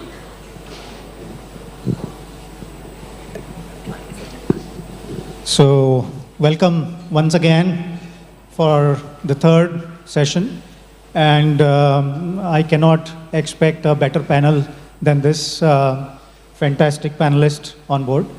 So, when we look at consumer electronics, and I've been working in this sector from almost a decade, I can clearly see a shift from pre-pandemic era and a during pandemic era, and now we are in the post-pandemic era. So when we look at the sector, obviously there are various schemes, which includes PLI, Make in India. It has been a game changer for the sector. So maybe Rahul, I can start with you. And what do you see this sector, shaping up in the next few years from now? I think the government particularly is very active in defining how the sector would transform over the next decade or so. We could see with the kind of policy reforms they brought in with respect to hearable variables. They started implementing policy where it was cheaper to bring in components rather than bringing the complete built-in unit into the country. And that defined a way where consumer electronics, specifically with respect to hearable variables, completely changed. Today, we have a lot of manufacturers. We ourselves are manufacturing for almost every brand in this space and going deep into it. Now, this wave in itself would lead to a component manufacturing ecosystem. We see such similar things happening across different verticals in the electronic space. One being the aspirational products, which were earlier like hair dryers or beard trimmers. These earlier would be something which folks won't buy as much, but with the consumer spend increasing, these are the products which get bought a lot. And even now today, these are the ones which are not getting made in India. And we see a lot of demand coming in for manufacturing of these products, which are a sort of electronics and a mix of mechanics. And we keep on seeing this shift happening with time. But at the same time, what we are seeing is that there is the know-how in the country with respect to bringing this manufacturing in the country, but what we miss out is an integrated system. We have someone who can make it, but he doesn't have the working capital to do it. We have someone who has the working capital to do it, but doesn't have the quality know-how of delivering it. And sometimes when they have all of this, they don't have the logistic capability and even the know-how to even manage the customers and get the demand. And that's where someone like Zetwerk comes in picture, who archetypes the complete supply chain and gives a final delivered solution. And that's, I think, will be the game changer in the ecosystem, where someone who integrates different nodes and brings out the right solution, and in the end achieving what we call Make in India. Wonderful. So, Manish, the sector has been shaping up, the new products are coming. How do you see, this for your company? Sure, Ashish, thank you. So, taking a step back where you started off, if you look at the recent last 3 years, significant shift has happened across the supply chain, both on the supply side and demand side. If you look at the consumer behavior itself, the expectations, clear insights are coming that during this elongated period where we got confined to our spaces for a long period, significant shifts have happened. So in the first instance, consumers are starting to prefer products which are helping them multitask. Now what does this mean? This means that products are becoming connected, products are becoming smarter. So the difference between these two could be that more and more number of sensors are starting to get incorporated into products. So they are not merely connected to have one-way communication, but also a two-way communication to drive a higher value to them and make their life more convenient, comfortable, drive more energy efficiency, those kind of things. So this is one, a significant shift has happened that consumers are preferring products which are helping them multitask. On supply side, significant shift has happened for a variety of reasons. The geopolitics would have fueled this necessity. So the need of the hour is that organizations, manufacturers have to, not only let the assembly of products to happen in the country of what is getting consumed in the country, but also drive backward integration. And therefore, you see a lot of enablers, some of which you also spoke. PLI happens to be a game changer, and aligning our responsibility as an organization, we have clearly aligned with this necessity.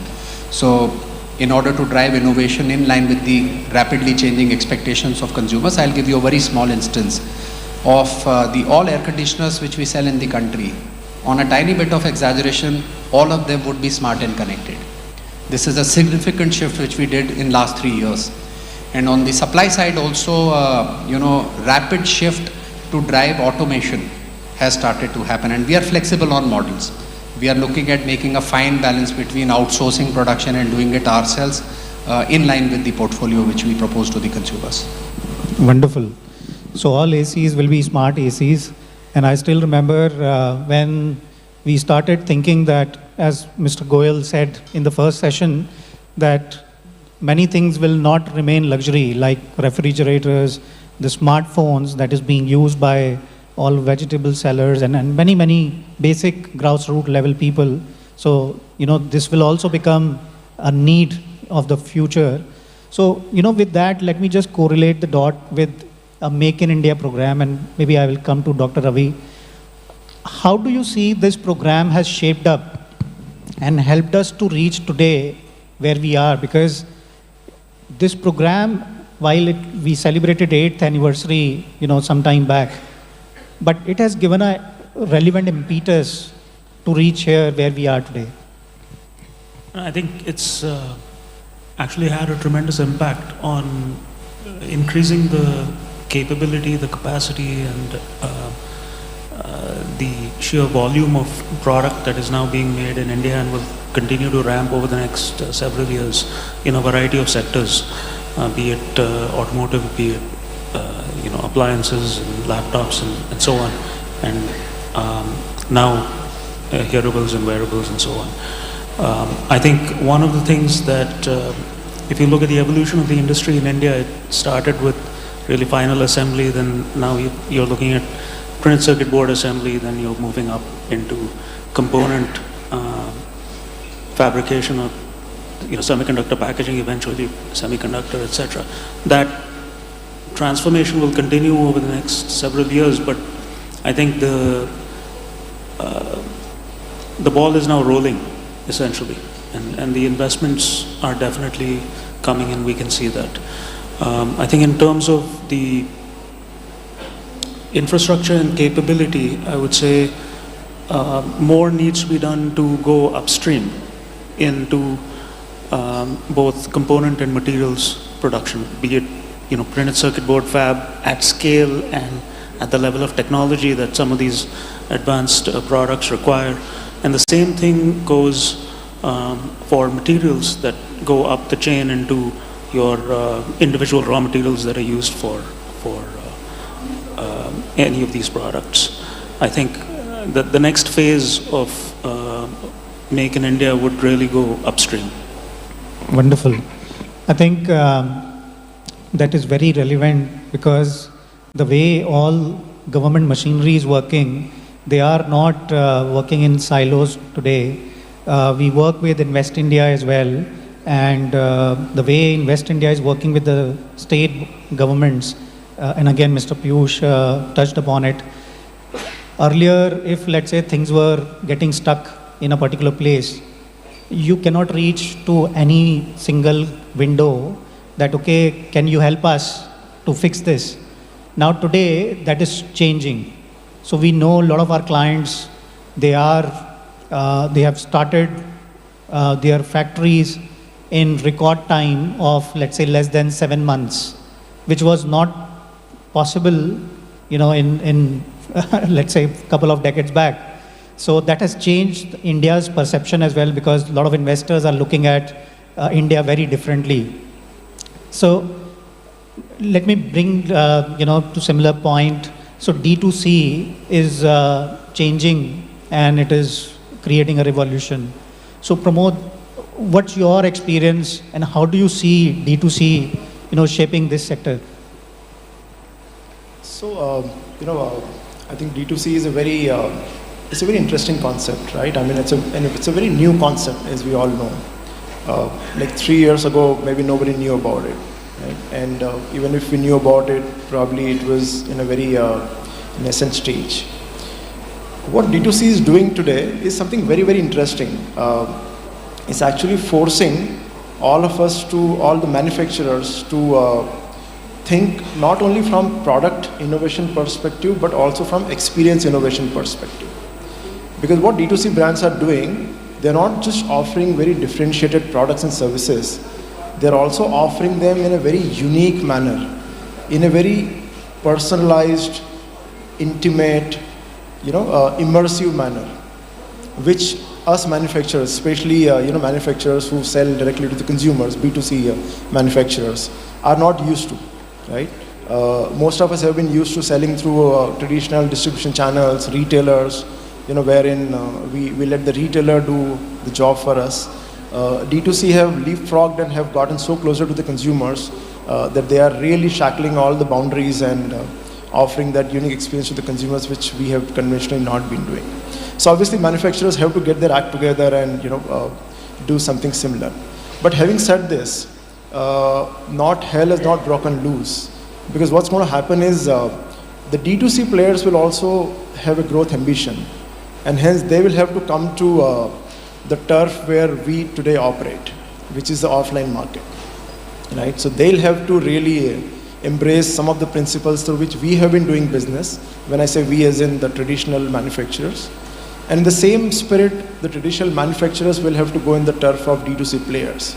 And somewhere a convergence will occur wherein both the motions will have to learn from each other. The D2C players will probably have to learn from manufacturers, how to grow at scale, how to create top-notch customer service, and how to do backward and forward integration, as Manish talked about, and still remain profitable, by the way. Yeah. So they have to learn this from manufacturers. And at the same time, manufacturers will have to learn from D2C players, how to really use cutting-edge technology like, analytics, AI, how to learn about the consumers much more, how to use social media platforms for marketing, how to be very nimble-footed and service the consumers. So we'll have to learn this, right? So I think all of this cross-pollination will happen, and it's already happening. A lot of manufacturers today are getting into D2C space. Apple opened its iPhone store 3 years ago and is doing extremely good business. Similarly, D2C brands like Clovia, Wakefit, Mamaearth, they are all opening their brand-controlled retail stores. So the convergence has already started happening. The players who learn the other part of the trade quickly will eventually emerge as the winner. So I think there was a time when D2C was considered as good to have. Now I believe that the right blend is not a good to have, it is must to have. So again, Rahul, considering that Zetwerk is a new age company. How do you see D2C shaping up, and what are your views on how the big companies should utilize D2C power in the right spirit? Specifically with respect to Zetwerk, we have a program called Zetwerk Build, where we tie up with a lot of D2C brands to deliver products to them. Now, what do they want? They want to iterate faster because the feedback loop is faster. You launch your product today, your product reaches the customer probably in 2-3 days, and you get the feedback immediately, which is not possible in the offline world. Now, if that's the case, they would want to iterate faster with the manufacturer. And that's what we provide them, the agility, by knitting a supply chain which is agile and quick to respond. And hence an asset-light model works best in this manner. Another thing that we do is work on smaller MOQs, because they want to launch faster, take feedback, and then go on to deliver it at scale. Another impact is that we are also helping companies do prototype faster, because the faster you prototype, the faster you're able to launch, and hence the feedback loop again comes in help in launching and scaling faster. And that's something which will be required by even bigger brands like Havells or for that matter anyone else, because they would want that agile manufacturing ecosystem which can deliver not only in the initial stage but also scale it. And that's what we have been doing in tying up with different brands, not only in India but across the globe. We have brands which are D2C and are in US. We have brands which are D2C and are in Europe, and they are getting manufactured with our agile manufacturing ecosystem in India. Wonderful. So it's just a thing which we have been able to do it across, and we hope to collaborate with larger brands as we start spreading it across different categories. Interesting, very interesting. So again, these concepts are very critical for Atmanirbhar Bharat.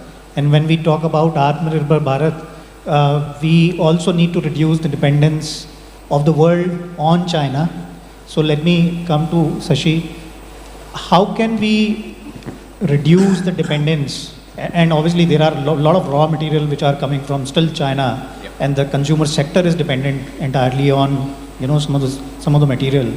How do you see that things will shape up for India in terms of becoming let's say an economy where the world is dependent on India rather than on China? Sure. So the first and foremost, at least the pandemic has really accelerated this towards India. So one is, it's an anecdote which says ABC, which is nothing but anywhere but China. People want to diversify and manufacture anywhere but there. And second, also as India as a country, having the highest amount of population and democracy, that gives also, demographic dividend, that gives us the potential to grow as a nation. That's the first piece. And the second thing is, the localization part, the government's intervention at the right time for phones. I'm just taking that as an example. In 2015, introduction of the PMP schemes. So that brought in, like stage by stage, final assembly to end component. Today, most of the components except pure electronics, which is actives and passives, are already made here in India, more or less. Some can call it assembly, some can call it manufacturing, but a big part of the value chain is already happening in the country. So right government intervention at the right time has been able to help move forward in that direction. But then now, to move forward, the introduction of schemes such as PLI for finished products have brought in who's who to India. Basically, when people used to ask in 2014 who makes, but now we say who doesn't make. I think everybody makes it. So time will come, everyone is here. So scheme like specs, especially on component manufacturing, because that's where we lack today. We have done the assembly part, we have done the sub-assemblies part, but where are the real components? So that's where everything is. Automation is there, technology is there, innovation is all going to come there. So that will be the very key focus area going forward. And taking my own case as an example, I was just mentioning earlier, from our lines we churn out 5 chargers every second. So it's a very highly automated line. But unfortunately, where are these lines coming from? They're all coming from outside India. So that gives another opportunity as well, for us to be aspiring to be a nation not just making components and finished products, but of course, can we make those equipments and machines as well, which can make these products. That will give us a complete circle to be able to self-sufficient, self-reliant, not only for us, but also to serve the world and be so-called the world's next manufacturing destination for the decade or century to come. I think a lot of people are listening to these ideas. I'm sure somebody will latch on to your idea, which you just, have shared with the group, that this is something which people can think about. So if we have to think about one more step which government should do, one game changer, what can be that? Can it be extending PLI? What can be that one game changer? I think PLI and the incentives, what is given, they can last for a while. To build the ecosystem. But then what I would say that we have to focus on really is the next generation, the vocational skill sets, the way how we train our next generation to be ready for for the next the wave. We are still depending on people coming from elsewhere to come and help us to build equipments and machines and products. So I think if there is one thing I would say is that we will have to revamp our curriculum and then revamp the way that how people think is not just from textbooks, but can it be really like a job-oriented or skill sets based education system that can at least make that India is ready for the next wave and we don't have to wait the world tell us what we need to be doing. I think that brings me to Skill India program. I think government has already launched this program, and many companies have started their own training wings. They are training the staff to ensure that the relevant skills are available, because everybody face challenges in terms of having the skilled staff. If you can just add that one point. We have the demand today. We have the market to supply. Today the biggest challenge is getting the right people. There aren't enough sufficient people with sufficient skill sets to scale up for what we are aspiring. That's going to be the biggest bottleneck. Absolutely, absolutely. So, Manish, if we have to come back to you, so what can be your one ask from the government that, okay, this is something which you should be doing to take the scale to the next level? Yeah, you spoke about scale. There is a committee under DPIT called SCALE, which essentially is catalyzing the agenda of Atmanirbhar Bharat. I'm lucky to be part of that committee. To be very honest, we cannot expect more from the government anymore. And on demand side, if you look at demand side, a lot of the infrastructure, the ecosystem, people who are intermediaries are becoming part of the ecosystem and also getting part of the formal ecosystem. The retail itself is getting organized, and what Pramod spoke, the necessity for them to drive their operations with analytics and intelligence and data-driven decision making. I think that side is happening rapidly. On the supply side also this has to happen. And we as manufacturers have two responsibilities. One is an opportunity to manufacture in the country, and second is to help manufacturers with our solutions. Like incidentally, we are one of the largest in the world for SMT machines and automotive robots and those kind of products. So we have to improve the capabilities on the supply side, one. And second is we have to democratize. What Zetwerk is trying to do here in the country on the supply side is essentially to democratize the processes and make them part of the formal manufacturing ecosystem. So that is the need of the hour, and I think we have to look at aggregation of the demand itself, because demand exists in the country, but it is highly fragmented, especially on the supply side. So if we are able to formalize and sort of aggregate the demand, then I think we can create economies of scale on the supply side, and then create competitiveness for us, not only for the country, but for also exporting the goods in the time to come. No, absolutely, because I see a lot of people from tier 3 cities, tier 4 cities, they have access to products which they could not buy it earlier, and thanks to some of the aggregators which have come in. So clearly, these are some of the ideas which are very helpful to take this sector to the next level. So with that, we are close to the session. Thank you so much for being here today. Thank you so much. Thank you. Thank you, all of you, for such enlightening discussions. I request all of you to kindly step forward for the group picture. Kindly be on the dais, sir, for a group picture. Well, once again, can we have a huge round of applause for all the our moderator and panelists.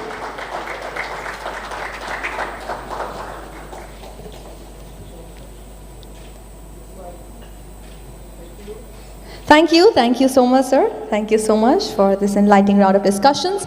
And ladies and gentlemen, with this, we will move ahead with the next panel discussion. It's yet another very interesting topic, I would say. It is about financing for MSMEs, the constraints to supply chain financing and the solutions. Well, as we all know, MSME is the backbone of India's economy, but there are certainly some constraints. And now in the next discussion, we will be discussing what those constraints are. But before we go ahead, we have a very interesting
gentlemen.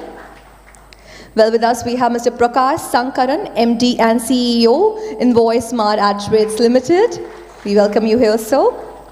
Then we have Mr. Ankit Fatehpuria, co-founder, Zetwerk. We welcome you here, sir.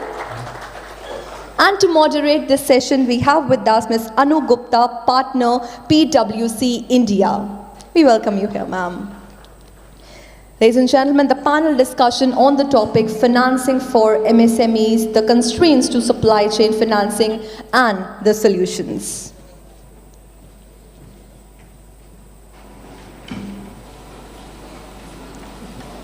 Hi everyone.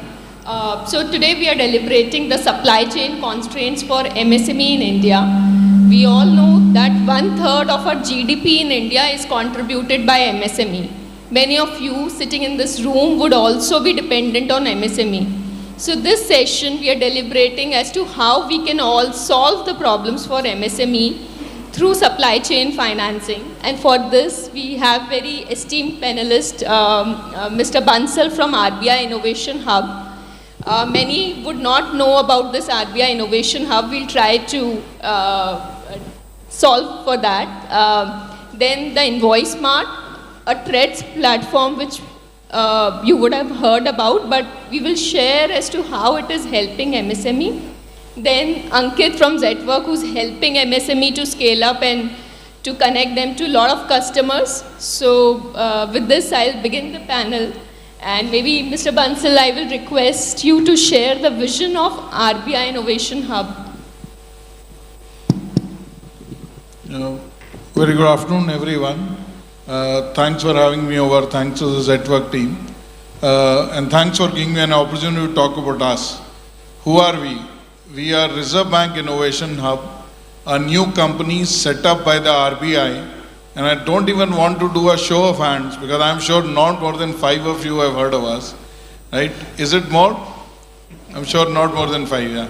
The co-founders of Zetwerk and my old friend Rui, right? So that's what it is. Why was it set up? It was set up 1.5 years ago because over the last decade and a half, India has built a great digital stack, starting from Aadhaar, eKYC and UPI, so best digital rails, best payment rails, and building the e-commerce rails. But what we want to do is how do we ensure that we provide frictionless financing and finance actually, not just financing, because I've been hearing about credits of financing, frictionless finance for all individuals in India and all enterprises in India. That's the simple mission. I'm sure it sounds audacious, but to be able to do that, we bring all stakeholders together, which is banks. I know the toughest customers for most of you, but we bring the banks on the table, the fintechs on the table, idea people on the table, technology, company like Zetwerk. We had a good discussion today, how we could work with you. We deep dive into problems and then start looking for solutions and work on 3 pillars of innovation to give you a sense. Process innovation. So if we look at MSME financing, we've been speaking to a number of banks. It is not just what you need. The process is entirely paper-based. Can we potentially turn it into a digital by unlocking various data elements that exist in India's digital economy? So that's what I would say is the main purpose. And in this meeting, and I can talk more about it, some of the ideas that we have been thinking on, not taken off, because we are looking for the right partners, the right technology things. And I think today's session is helpful because I have discussed a lot of things with Ankit which you could take forward. We are based out of Bangalore. We are not in Mumbai. So you have great ideas for innovation and finance, leveraging technology. Please write to us, meet us, text me on LinkedIn. We are always there. This is the brief intro. Thanks. So maybe I can move on to you, Prakash. And how is TRED solving this problem? What is new happening? Can you share with our audience? Yeah, sure. So I think TREDS and Invoice Smart, which I represent, actually is a happy marriage of technology and policy. Sometimes you can have smart solutions, but adoption cannot be great of those solutions.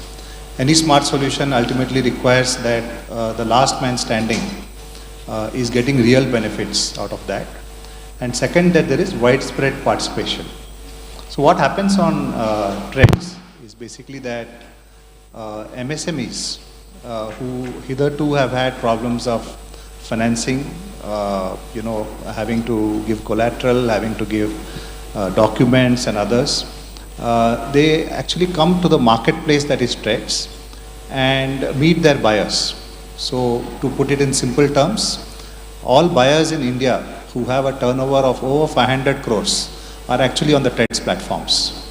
And their MSMEs can actually come and present their invoices for financing. So what is different here is that ordinarily an MSME will go to a bank and go for a bill discounting scheme, give collateral, give their balance sheet, convince their banker that they need credit, and often either get the working capital limits or fall short of the working capital limits itself. Here typically what happens is the buyer gives comfort on the MSME itself. So in the current example, a Zetwerk, for example, can give comfort on the MSMEs Zetwerk is comfortable with.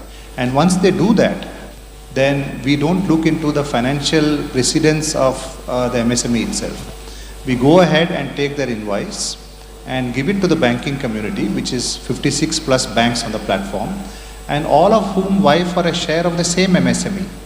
So here we have a situation where earlier an MSME was chasing the banks, but on the TREDS platform, it's the banks which chase the MSME.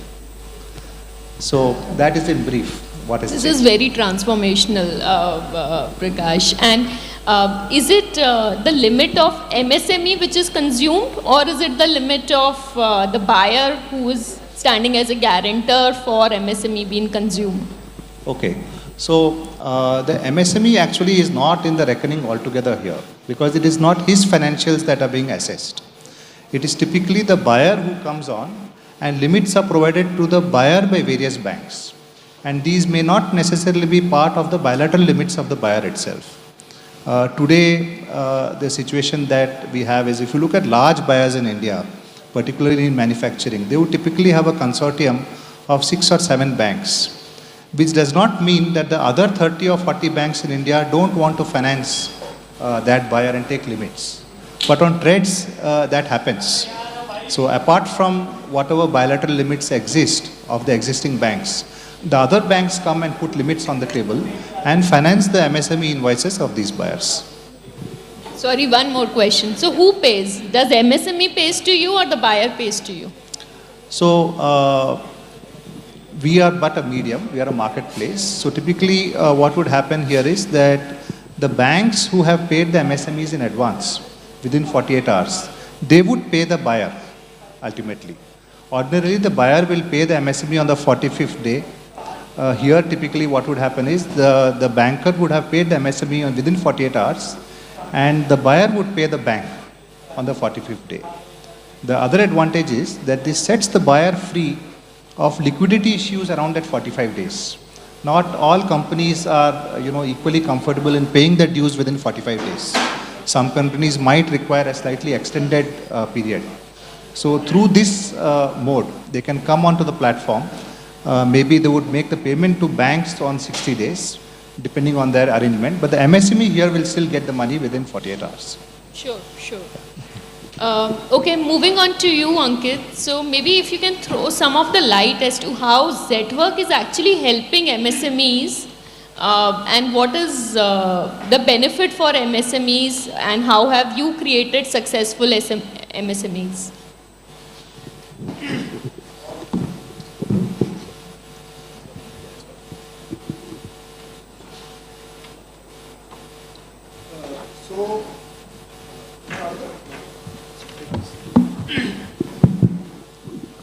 So since morning we've been hearing about the importance of MSMEs, the expectation from MSME, MSME being the backbone of the country, 39% of the GDP comes from MSME.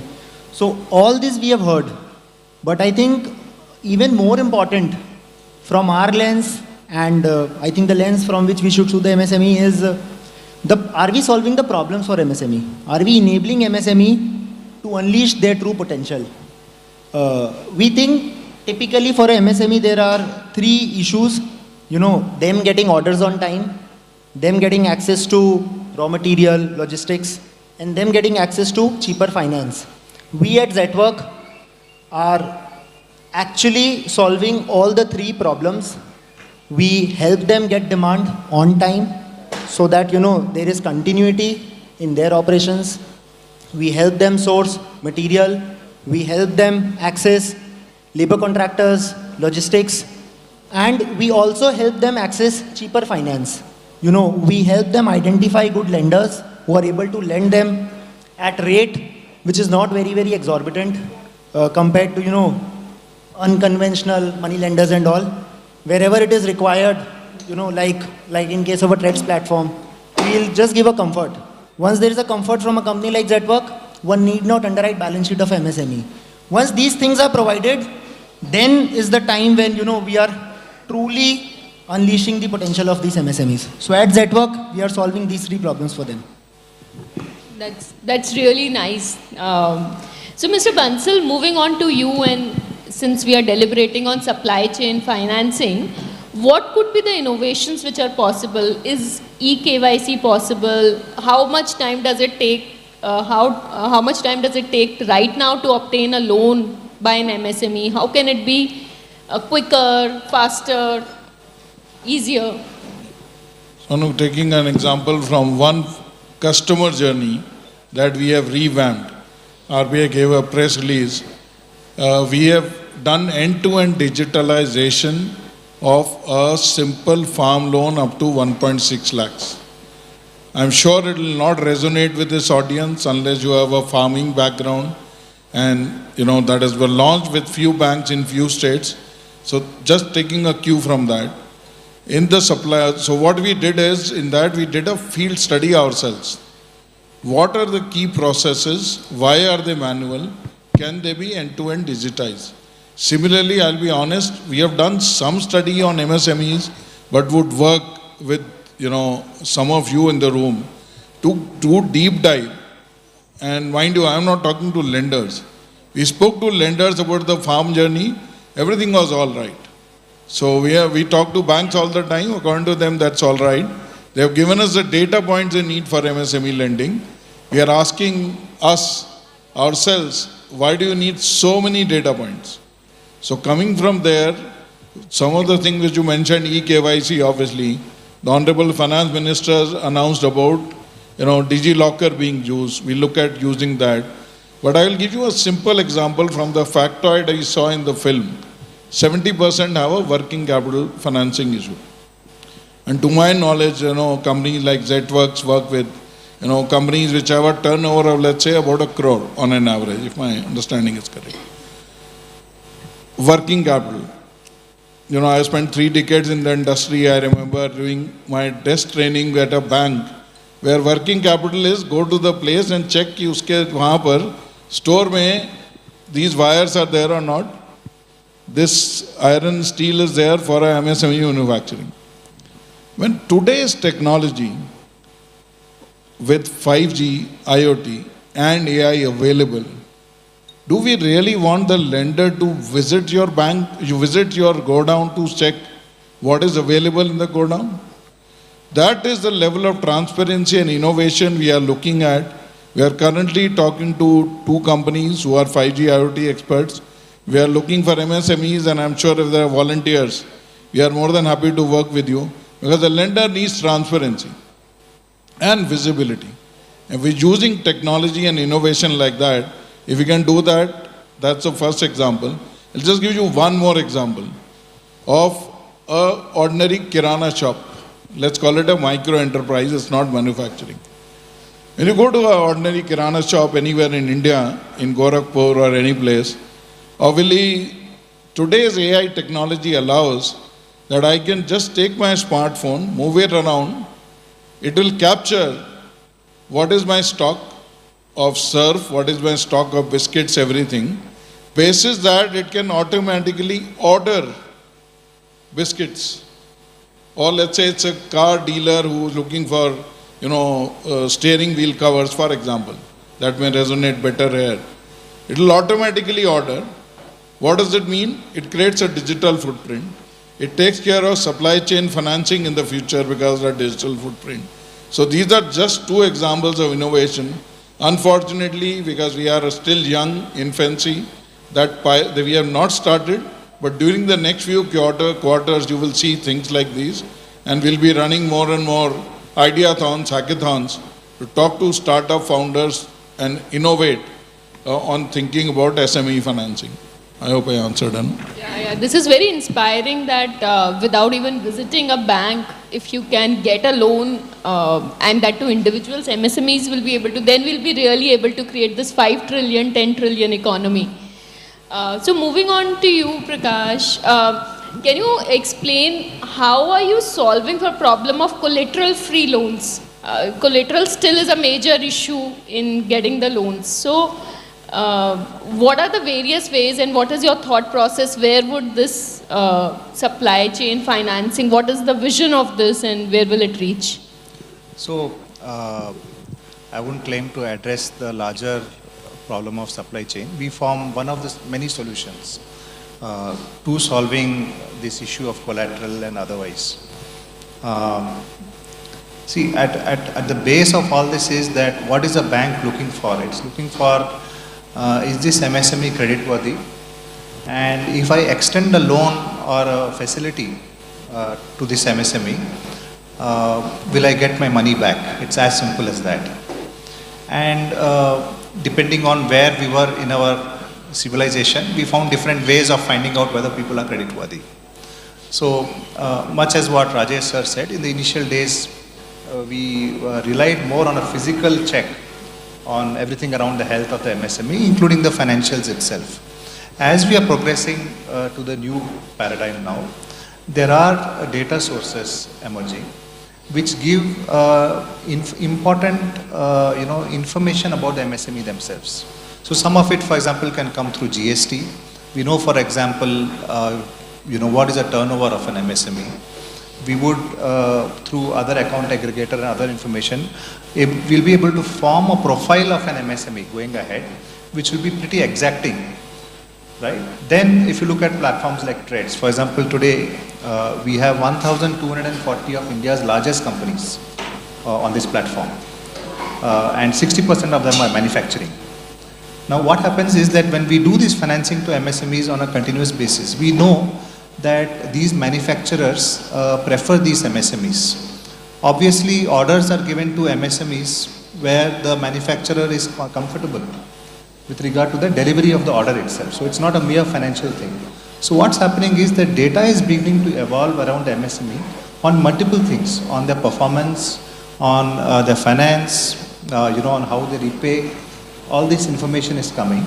And I feel that will drive us to a new scenario where we don't have to be so paranoid about the financial data itself and creating a collateral. And most of you know that often collateral itself is not much, not worth what we are taking. It's difficult to enforce, and it's in any case, it chokes the MSME. So the idea here is to give credit to the MSME basis what they actually stand for. That they are performing well, they are recognized in the industry, recognized by multiple manufacturers, and also marrying any financial and other surrogates that we have around that to form a clearer picture of that. So Trades is just an example of that. Here, of course, the question of collateral doesn't arise because it's the buyer who is giving an acceptance of the invoice here. So immediately the risk of the financier moves on to the buyer, and hence no collateral is required. So I feel very confident meeting Mr. Bansal from RBI, Innovation Hub, Prakash from InvoiceSmart, and Ankit from Zetwerk, that we are really moving towards building a new India. If everybody of us thinks so progressively to solve these issues of MSMEs, we will be at a much better place in times to come. So thank you very much to all three of you for sharing with our audience all these new things that you are thinking about. This gives us a lot of confidence. Thank you.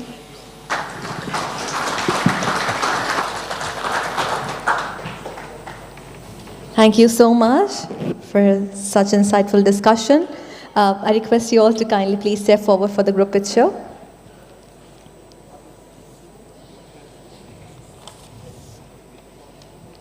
Ladies and gentlemen, can we have a huge round of applause for our esteemed panelists?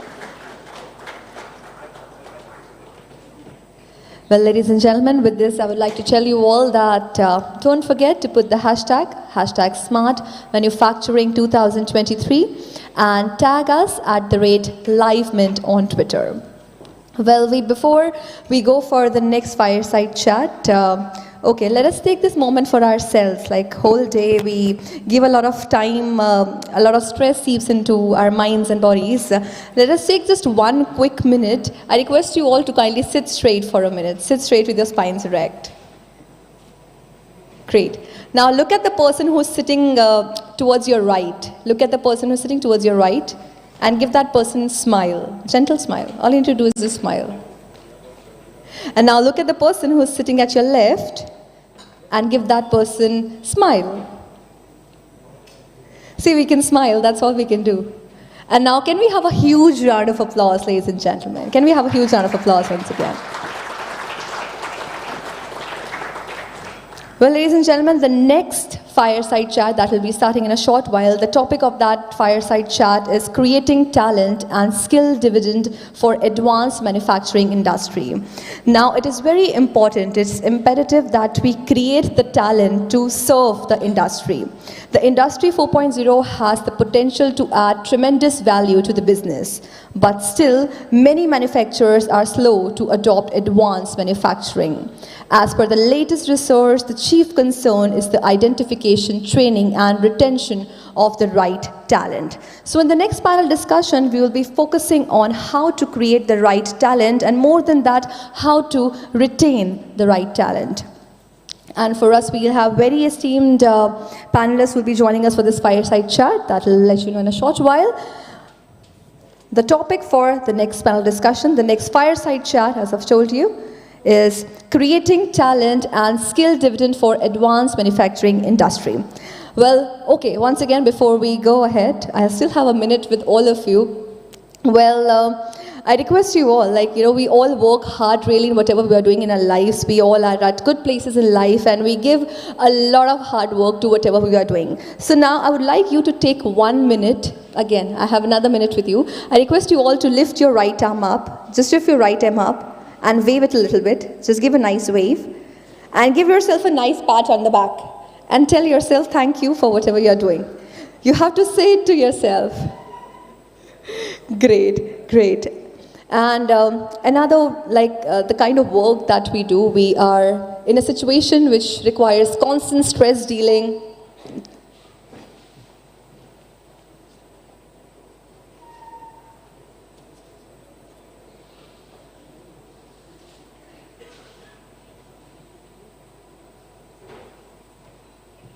So I was discussing about the stress. Well, someone asked me that, Veronica, we go through a lot of stress these days. What are the components that, that actually help us taking away from the stress? So I always tell there are two things which are very important, and most of us are not doing right now.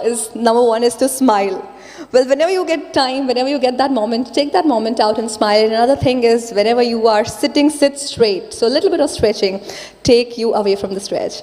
Before we go ahead with the next fireside chat, we will have a very quick, short networking break, because with us, we'll have Honorable Minister joining us after the break. So, ladies and gentlemen, we break for a quick networking break. Please join us back as soon as possible. Thank you.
Shortly joined by Sri Raj and Information Technology. So we welcome you here. Thank you so much for your kind presence. Ladies and gentlemen, with this, we move ahead for our fireside chat, creating talent and skill dividend for advanced manufacturing industry. And with us, we'll have Mr. Srinath Ramakrishnan, co-founder, Zetwerk. Please welcome, sir, with a huge round of applause. In conversation with Shri Rajiv Chandrasekhar, Honorable Union Minister, State for Electronics and Information Technology. Please welcome, sir, with a huge round of applause, ladies and gentlemen.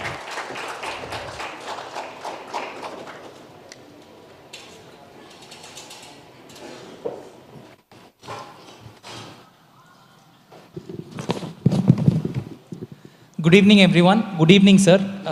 Namaskaram for coming here today. Dhanyavadagalu for taking time out for an evening with all of us. I think last 3 hours, sir, we've been doing fantastic deliberations on industry level issues, on policy level issues, on very, very important topics concerning the manufacturing and infrastructure industry here. Right. But before that, I think a brief introduction on how do I describe my guest today for the Fireside chat. Mr. Rajiv Chandrasekhar is a minister, he's a politician, he's a technocrat, he's an entrepreneur, he's an investor. We are blessed to have a man who wears multiple hats. We are blessed to have a minister who is our Honorable Union Minister of State for IT, Electronics and Skill Development, who understands the industry, who understands politics, who understands government to be in this position today. And he's one of the most experienced MPs in the areas of technology, finance, entrepreneurship and economy. And as India as a country looks to fulfill our Honorable Prime Minister Narendra Modi's mission of an Atmanirbhar Bharat, right? Manufacturing, and more specifically advanced manufacturing, has an important role to play, right? And earlier, sir, in one of the panel discussions, we were talking about this aspiration that we have as a country of how can manufacturing contribute to from 17-18% of the GDP today to 25% of the GDP today, right? And for that to happen, and with topics such as Industry 4.0 and the whole industry migrating towards that, we cannot not think about skill development. And it is not an issue that is somebody else's issue. It is, and if every company treats this as, okay, the government has to do something about it, or the industry outside the company has to do something about it, we would not be making much progress. Absolutely. So starting with that as an important topic on what are the current areas that the ministry and the government is focusing on in terms of skill development as a topic, particularly in areas such as advanced manufacturing. So Srinath, thank you for the warm welcome. Thank you for inviting me to this conversation. And I will start off by agreeing with you that our ambitions in the area of manufacturing, and in particular electronics manufacturing, have been significantly reimagined by our Prime Minister over the course of the last 3 years. So if you ask us today what the government's ambitions were in 2017-18, and then you ask what is the ambition today, you will find that our ambitions have been totally and significantly and deeply reimagined and reset. But before I respond to your question on skilling, I think it's important to understand how we've got to a stage where we are sitting today amongst many informed and learned people and talking about being a significant player in the global electronics value chains. How did we get here? Because in 2014, there was no electronics manufacturing in India. and the entire landscape had been laid to waste, and we were essentially an economy that were depending significantly on imports and really did not have much of a appetite or ambition to build electronics. And you remember the famous Nokia story in Chennai and shutting down a factory and so on and so forth. So I think over the years between 14 to 19, we have slowly rebuilt the ecosystem, rebuilt our own confidence as a nation and amongst entrepreneurs that this is something that we can excel at. And we are now in 2023 talking about a $300 billion ambition about broadening our electronics ecosystem and deepening it, as in going from the mobile phone category alone to hearables, wearables, IT, servers, and broadening into multiple categories and then deepening it as we create economies of scale and volumes to create the volumes that are required for components and other parts of the ecosystem. It is absolutely right that the way you phrased it, that it is not the government's job to own the skilling or indeed the skill roadmap. But it is certainly the government's job, and it is our duty to enable whatever skilling is required and to certainly align the skills in our education system and the skills in our skilling system to the opportunity landscape as it emerges, evolves, changes, etc., which is what we are doing. Excuse me, I'll keep coughing because I've just come from a very dusty program. The budget 2023, the Prime Minister has announced 8,000 crores more for skilling. And he used a couple of very key phrases that will help you understand where we are coming from. Industry ready, future ready. So therefore, the skilling focus is now about working in partnerships with industry, which puts an onus on the industry to have a less than intuitive and less than tactical understanding of their own skill pipeline. And future ready in terms of anticipating. Industry must anticipate in 2026 what are the skills required in electronics manufacturing versus what are required today. So we are prepared to partner, we are prepared to work with industries, create skilling programs, create skilling institutions, put money behind that. And really our mission is to work with industry to create a world-class, capable, highly capable and skilled talent force that would, of course, service the Indian ecosystem as much as we will create opportunities for that talent to also service the global ecosystem. So that is mota, as we say in Delhi, the thinking, and we are making significant progress on that. Fantastic, sir. So the government's proposed plan to set up 30 skilling centers is really being viewed as a fantastic initiative by the industry and by everybody. A lot of, I think this can really create a global talent base out of India. What do you think is a skill dividend that these institutes should focus on developing?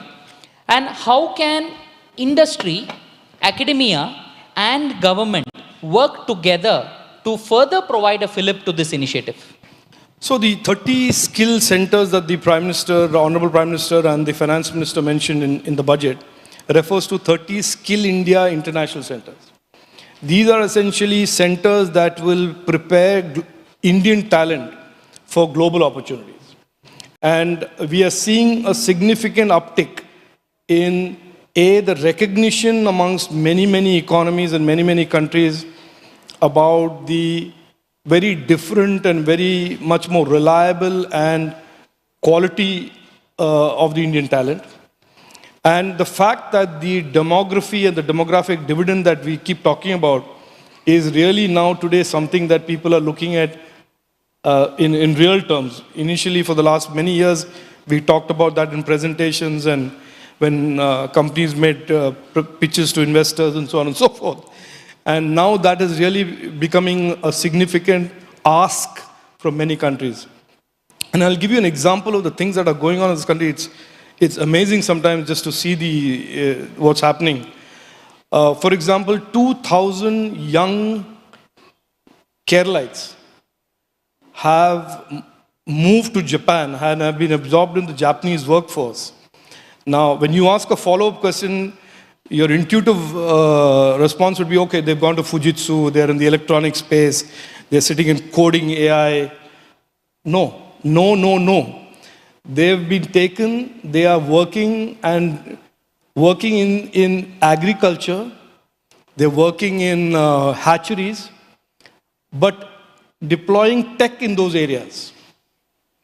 So, and they've learned Japanese skills, they've learned the local culture, they have assimilated very well, and from all reports, it's been a tremendous success. Recently, a European minister met me and said, we would like more and more Indian talent to come to our economies.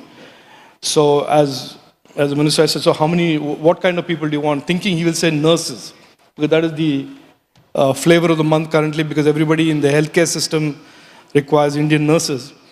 So he said, no, I want technicians for medical equipment. I want those who can manage and operate diagnostic systems, path labs, and rattle off 4 or 5 other occupations, including hospitality and event management and so on and so forth. And then said, the demand in Europe will be 400,000.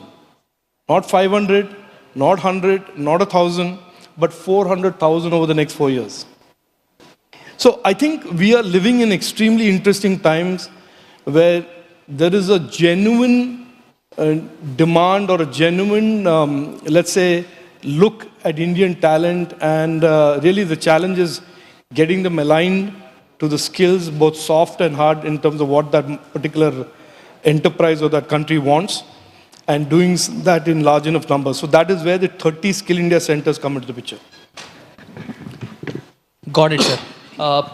Sir, taking segue into consumer electronics itself, it is a buzzword these days. China plus one phenomenon is getting stronger. It's real. It is not distant. It is happening as we speak. Friendshoring is another concept that is dominating global trade conversations. What are the opportunities you see for India as a country beyond just assembly of electronic products? Yeah, so first of all, I want to tell you, Srinath, I don't think this is buzzword at all. Really what is happening, and being where I am, I have this unique perspective on what is going on. Not that it's anything to do with any great capability, but it's a perspective of where you sit and the papers you read. But there is a significant, deep and permanent redrawing of the electronics value chains. And that is underway, and it is going to segue in, or it is going to move to a very, very different new electronics world order. Now, all of this may sound like buzzwords, but this is really work in progress, and it is underway. What does that mean for us? It is almost like an unprecedented opportunity for India to catapult itself from being on the margins of this entire electronics value chain, which is about $1.5 trillion in terms of size. And it is the second most traded commodity after hydrocarbons in the world, and is only going to keep growing faster because of the digitization of our lives. We've been catapulted, we've been given an opportunity to get into the heart of it. And that is the reordering and the redrawing of the value chain. Are we ready for it? I certainly think we are ready for it, because one of the big issues has been the state's abilities to respond with the same alacrity as the central government to these opportunities. Labor laws, land, electricity, supporting environment. Can we really deal with mass manufacture and a mass sophisticated manufacture at this scale and level? And we are now demonstrating at, almost every day we are demonstrating we can do it. And now there is almost a competitive race between Tamil Nadu, Andhra, Karnataka, UP, Noida, in terms of saying, no, we want the next phase of expansion to happen in our states. So that's the good part. In terms of people saying, no, but this is assembly, but that's not manufacturing. We will let them say all of that, because what we are saying today is we have to hit the volumes, through the assembly process, hit the volumes by broadening the product categories, and as we hit the volumes, then you start going deep down into creating the scales that are required for the component industry. There is an almost certainly a clear strategy that is at play here. That is why the electronics vision document that the Honorable Prime Minister has released and made our jobs says 300 billion by 2026 by broadening and deepening the electronics ecosystem. So I don't think we should think of assembly as being less fashionable than manufacturing, or manufacturing as being something that we are not doing. We are going down a path where we want a $300 billion milestone, and we will do it by this matrix of broadening categories and deepening each of them in terms of value addition. No, absolutely, sir. Assembly is a tough nut to crack, and today we are seeing articles on how, such a rapid manner supply chains are shifting to India, and it's also India's success in terms of grab these opportunities. Yes. Sir, PLIs have played a fantastic role, and because we are in the industry, we are seeing the amazing velocity with which capacity creation is happening today. Besides PLIs, what are the other vectors that you see can create further impetus to the capacity creation that we should have in this country? No, I think PLI will play a role, and PLI basically addresses what we tend to, and I'm sure in the industry you refer to as disability. What is the disadvantage between India and its cost structure in the value chain versus, let's say, Vietnam or China? And so you size that, you analyze that, and you say, okay, fine, we will compensate for that disability with this. But effectively, over the medium to long term, those disabilities must disappear because we must become a competitive economy and competitive manufacturing economy. Now, what are the variables or the moving parts of a competitive manufacturing economy? It is levies, it is state rules and regulations, which is the ease of business bit. Then there are tariffs on import, export. Those require some rationalization. And most importantly, it's logistics. And I use the phrase logistics loosely to cover power and all of that. So I think we know what are the moving parts to become a competitive manufacturing economy. Think of the PLI as the period during which we are transitioning from a less than fully competitive economy to a fully competitive manufacturing economy. So the PLI will take care of that interim period, but the economy, the efficiency, the competitiveness, the skills, the logistics costs, all of that will eventually kick in and make us competitive. Wages will all kick in, make us competitive vis-a-vis Vietnam or whoever, China or whoever. So that is number one. The second bit of it is the ecosystem and the scales and the volumes that are required, which in turn feed scales and volumes of components, and in turn feeds all of the other downstream costs for manufacturing, like logistics, skills, wages, and all of that. So I think if we hit a certain number, let us say 100 now, 200 billion, and we track that, and the curve is at that rate of growth that we want, by 26, we reach 300 billion, with a significant part of that being exports, then a lot of these things have basically kicked in and they are working their way out. PLI, I don't think should be thought of as a permanent, let us say, part of the equation of being a manufacturing economy. It is a way to bootstrap the economy, bootstrap the players, but it will more than be compensated by all of the other efficiencies that these volumes and these scales will create over time.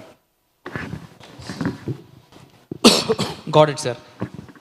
So how can the advanced manufacturing industry equip workers with the necessary skills and knowledge that is required both from a near term. Of course, there are subjects such as testing, quality assurance, quality control, which is necessary today. Then there are, as companies, as assembly companies which are doing assembly, companies which are doing tier 2 value addition, climbing up the value chain. It is necessary for them to invest very, very proactively towards equipping and upskilling people. We do have towering examples of some of the large industries today investing in leadership development institutes or advanced skilling institutes, etc.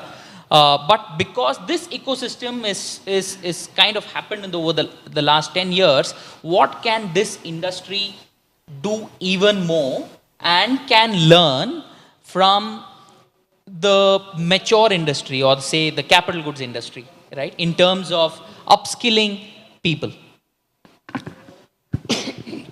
So a lot of the skilling in industry has been skilling that is done by the industry in-house. And the fear there has been proprietary technology, proprietary processes.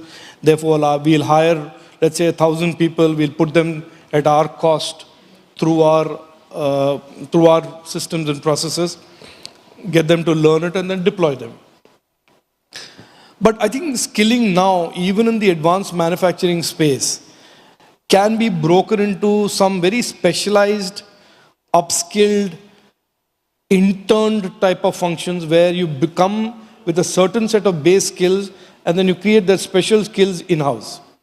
But a large part of the general skills that you want for advanced manufacturing can really be worked on, working with government, working with a particular skilling institution, whether it's an industry-fronted institution, where the government is willing to write a check for 50% of the cost. Government is even willing to today, in advanced manufacturing and other areas, create common facility centers and labs for manufacturing or prototyping, as the case may be. So it is for really industry to create these innovative models for skilling. This government, I can say, is very open to newer and newer models of partnering with industry, partnering in almost a triumvirate with industry, academia, and the government to create skill models that will get you to 80% of the base skills. And of course, Zetwerk will want some specialized confidential skilling.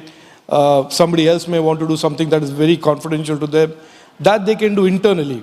And even there, the government says, we can give you an apprenticeship program, an internship program where the government will backstop even that with some money.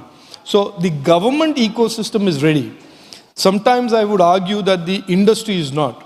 And funnily enough, I'll just share an example with you about sometimes the industry not being ready. In 21-22, early 22, I had a video conference with all the big CEOs of the IT companies. And the IT companies, I always jokingly say that you always whine first and then you break the good news to me. So they, as on cue, they said, oh, we don't have talent, we are short of talent, we are having to hire AI engineers from Canada, blah, blah, blah, blah, blah.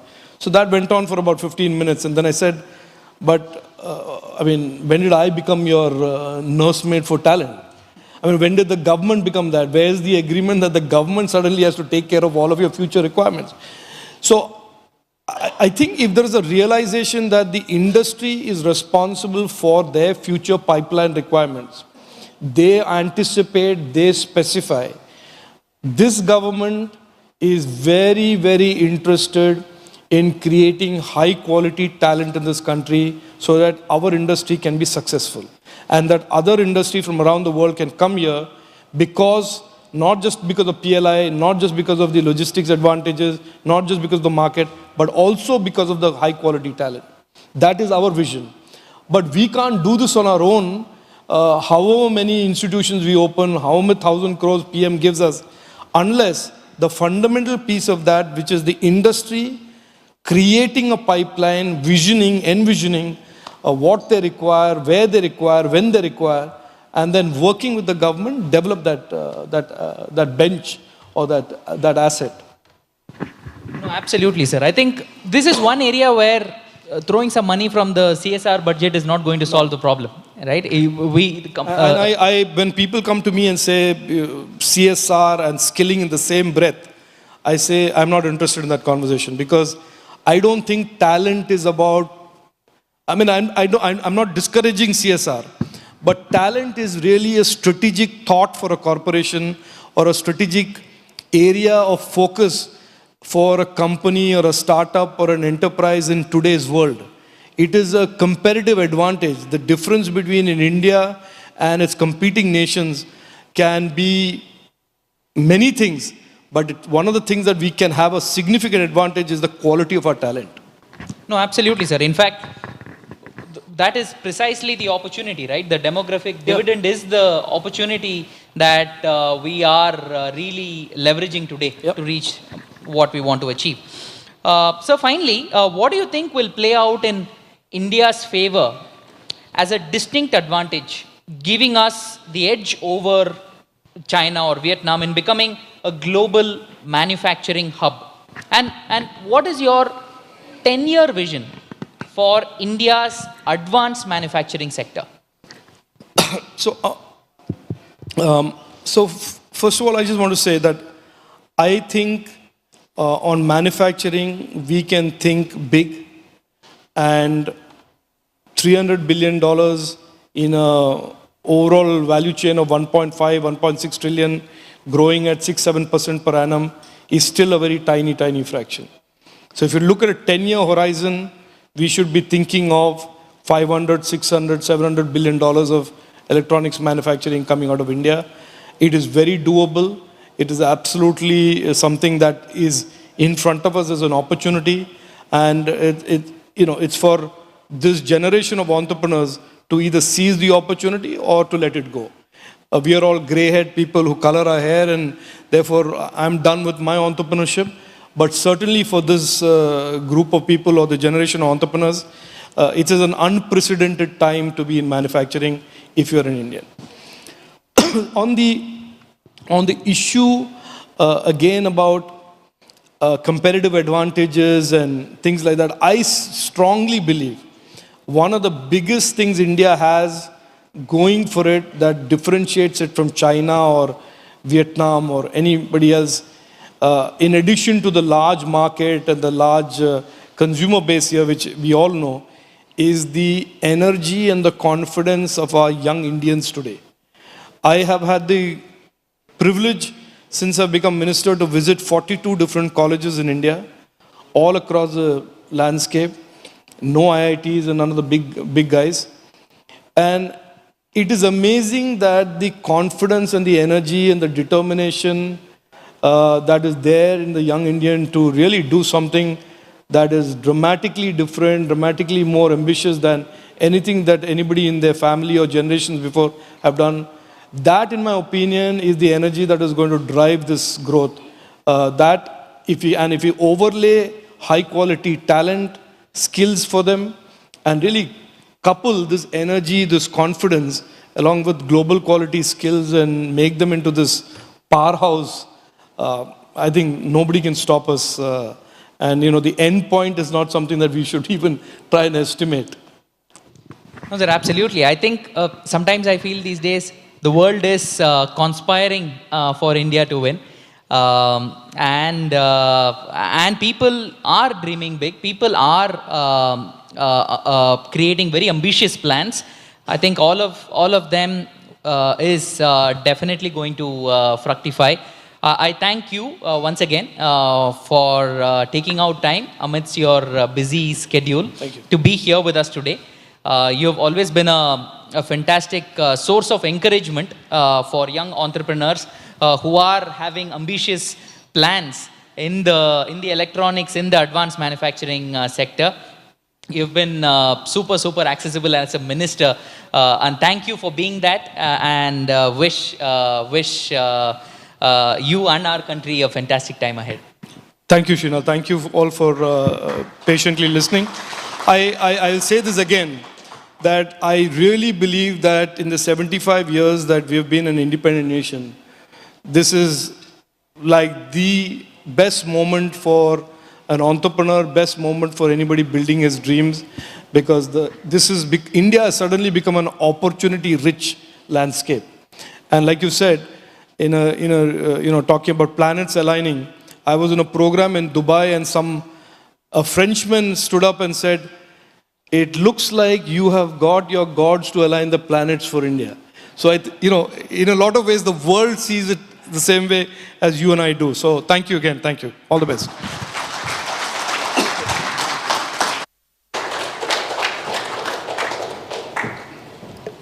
Thank you so much, sir. Thank you so much for your kind words. Thank you so much for enlightening us with your words. Can we have a huge round of applause for Sir, ladies and gentlemen, once again? We are very honored by your presence here. Ladies and gentlemen, this was Shri Rajiv Chandrasekhar, Honorable Union Minister, State for Electronics and Information Technology. Thank you so much, sir, once again for your kind presence here.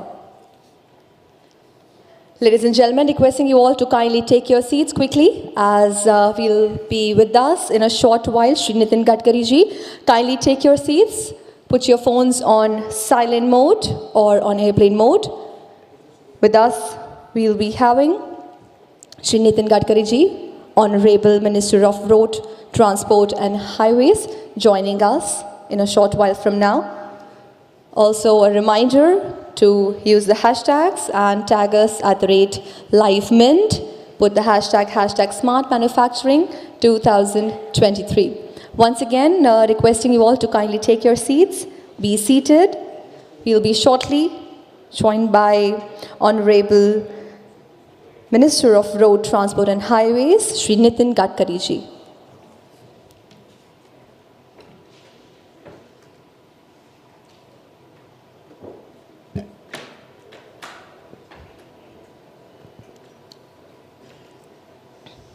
And yes, you can see the Twitter handle at the back. You can see the hashtag Smart Manufacturing 2023 and @LiveMint. You can take this time to upload the pictures with this hashtag, and don't forget to tag @LiveMint.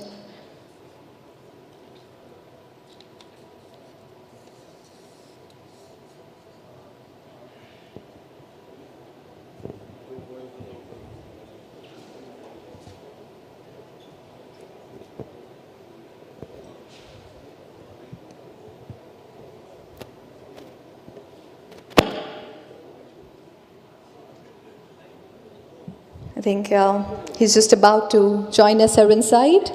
Any moment he could be here.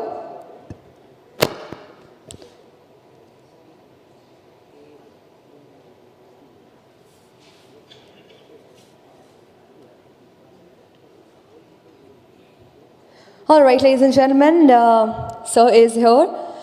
We will be shortly joined by Shri Nitin Gadkari ji, Honorable Minister of Road, Transport and Highways, joining us. I request you all to kindly welcome Shri Nitin Gadkari ji with a huge round of applause, ladies and gentlemen. Honorable Minister of Road, Transport and Highways.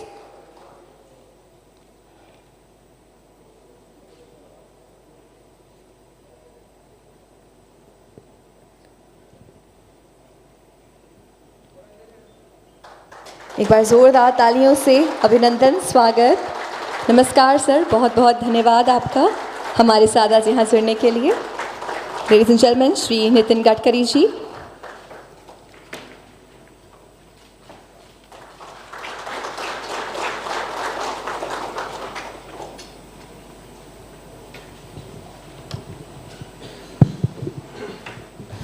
Good evening, ladies and gentlemen.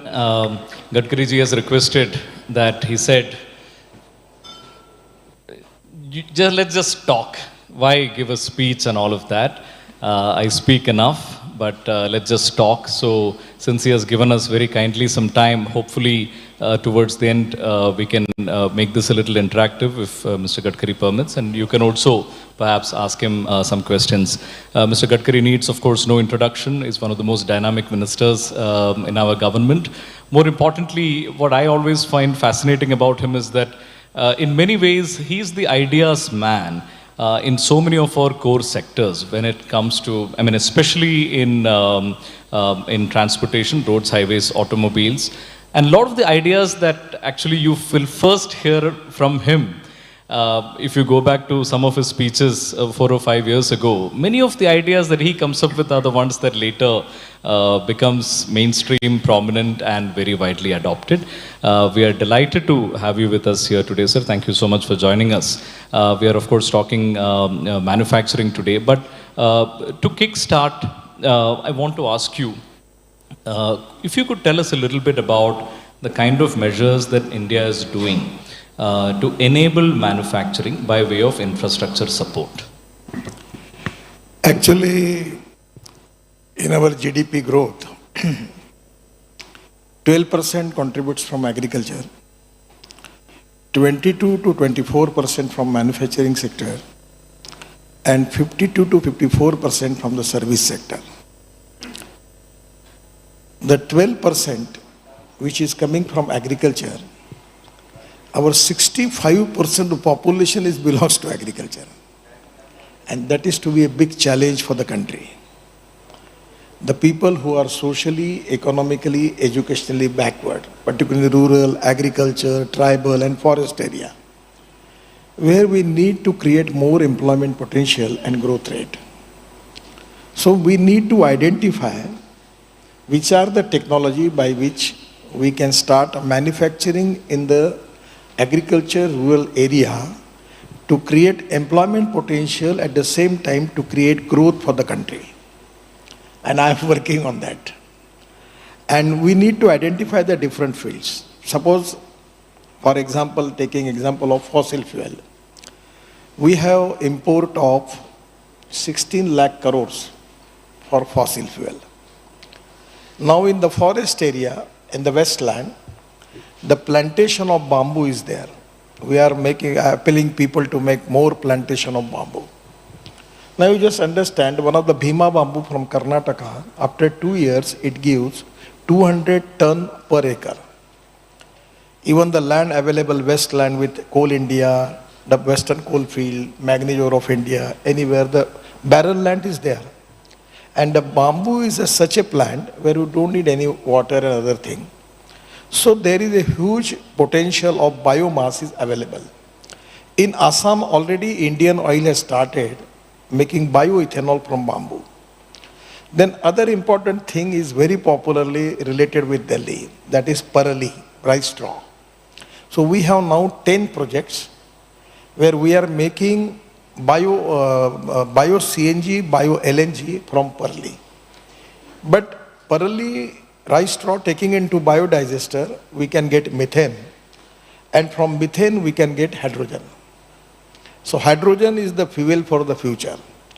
The third important thing is in Panipat, the Indian Oil has got the project where from parali, rice straw, they are getting 1 lakh liter of ethanol per day and 150 ton of bitumen. Now just few days before, 3-4 months before, CSR and Central Research Road Organization, they have already invented and proven technology that from rice straw, we can get 70% biobitumen and 30% biochar, the name as organic carbon, which is very important in agriculture. Now I am a farmer. When there is 0.80% of organic carbon, I get the sugarcane crop, 85 ton per acre in my own farm. So now we have a tractor molded unit. In Orissa, first road, we are also using that bio-bitumen. And that bitumen is proved to be, this is given by the laboratory report, is proved to be better than petroleum bitumen.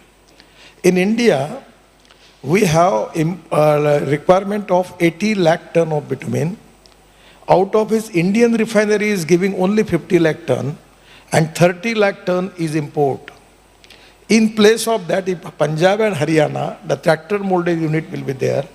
And I am going to start this scheme within 3 months. And there will be a scheme that tractor molded unit of 15 lakh rupees, they will manufacture bio-bitumen and we are ready to purchase whatever the quantity they have for the road construction, and by which we will create jobs. We will reduce the pollution of Delhi because of parali burning, and it is the idea of conversion of waste into wealth. So there are two types where I will feel that we have to divide into two parts. One where we will start manufacturing in the agriculture, rural, tribal and forest area. What are the technology, what are the products, what products we can export, what products we import substitute. That is exactly the most important thing. And I feel that this is the time that we should concentrate on rural India, and that is only the way to make India Atmanirbhar Bharat. The problem is that I'm not blaming you, but total urban area, the total ideas and everything is centric to the urban problem, urban development. And actually, sometime I remember Sharad Joshi, the former leader at that time, he was telling Shetkari Sangatna. Shetkari Sangatna. He was telling India and Bharat.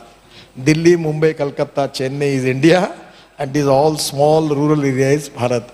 That is not exactly I want to discriminate anything, but our government has given highest priority for development of 500 blocks and 124 aspirant districts, where we are making connectivity.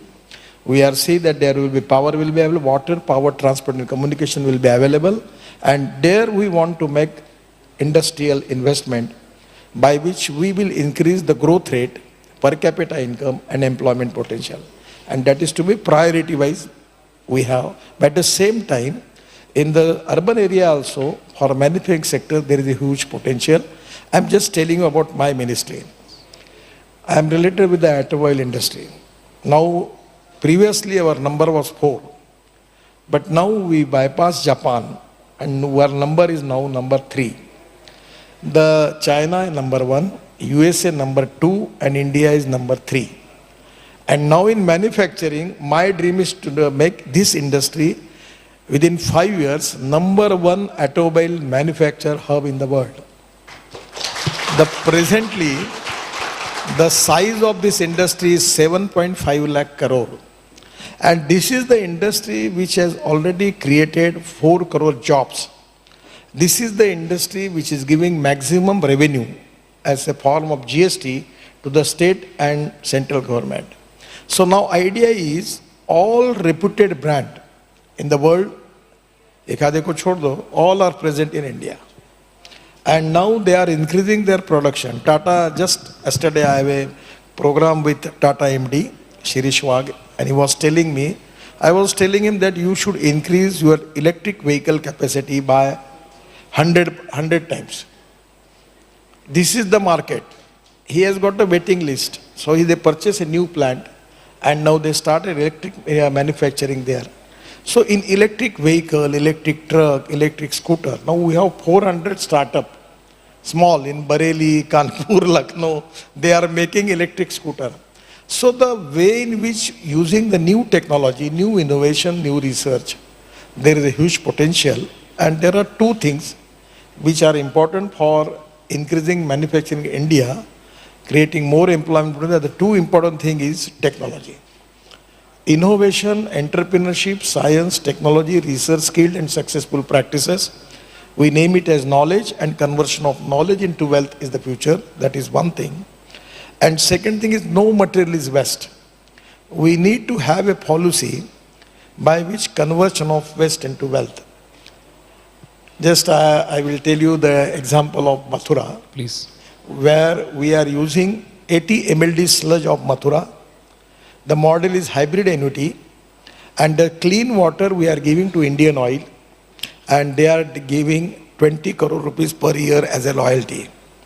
So now we can make the solid waste management, liquid waste management economy of 5 lakhs crore.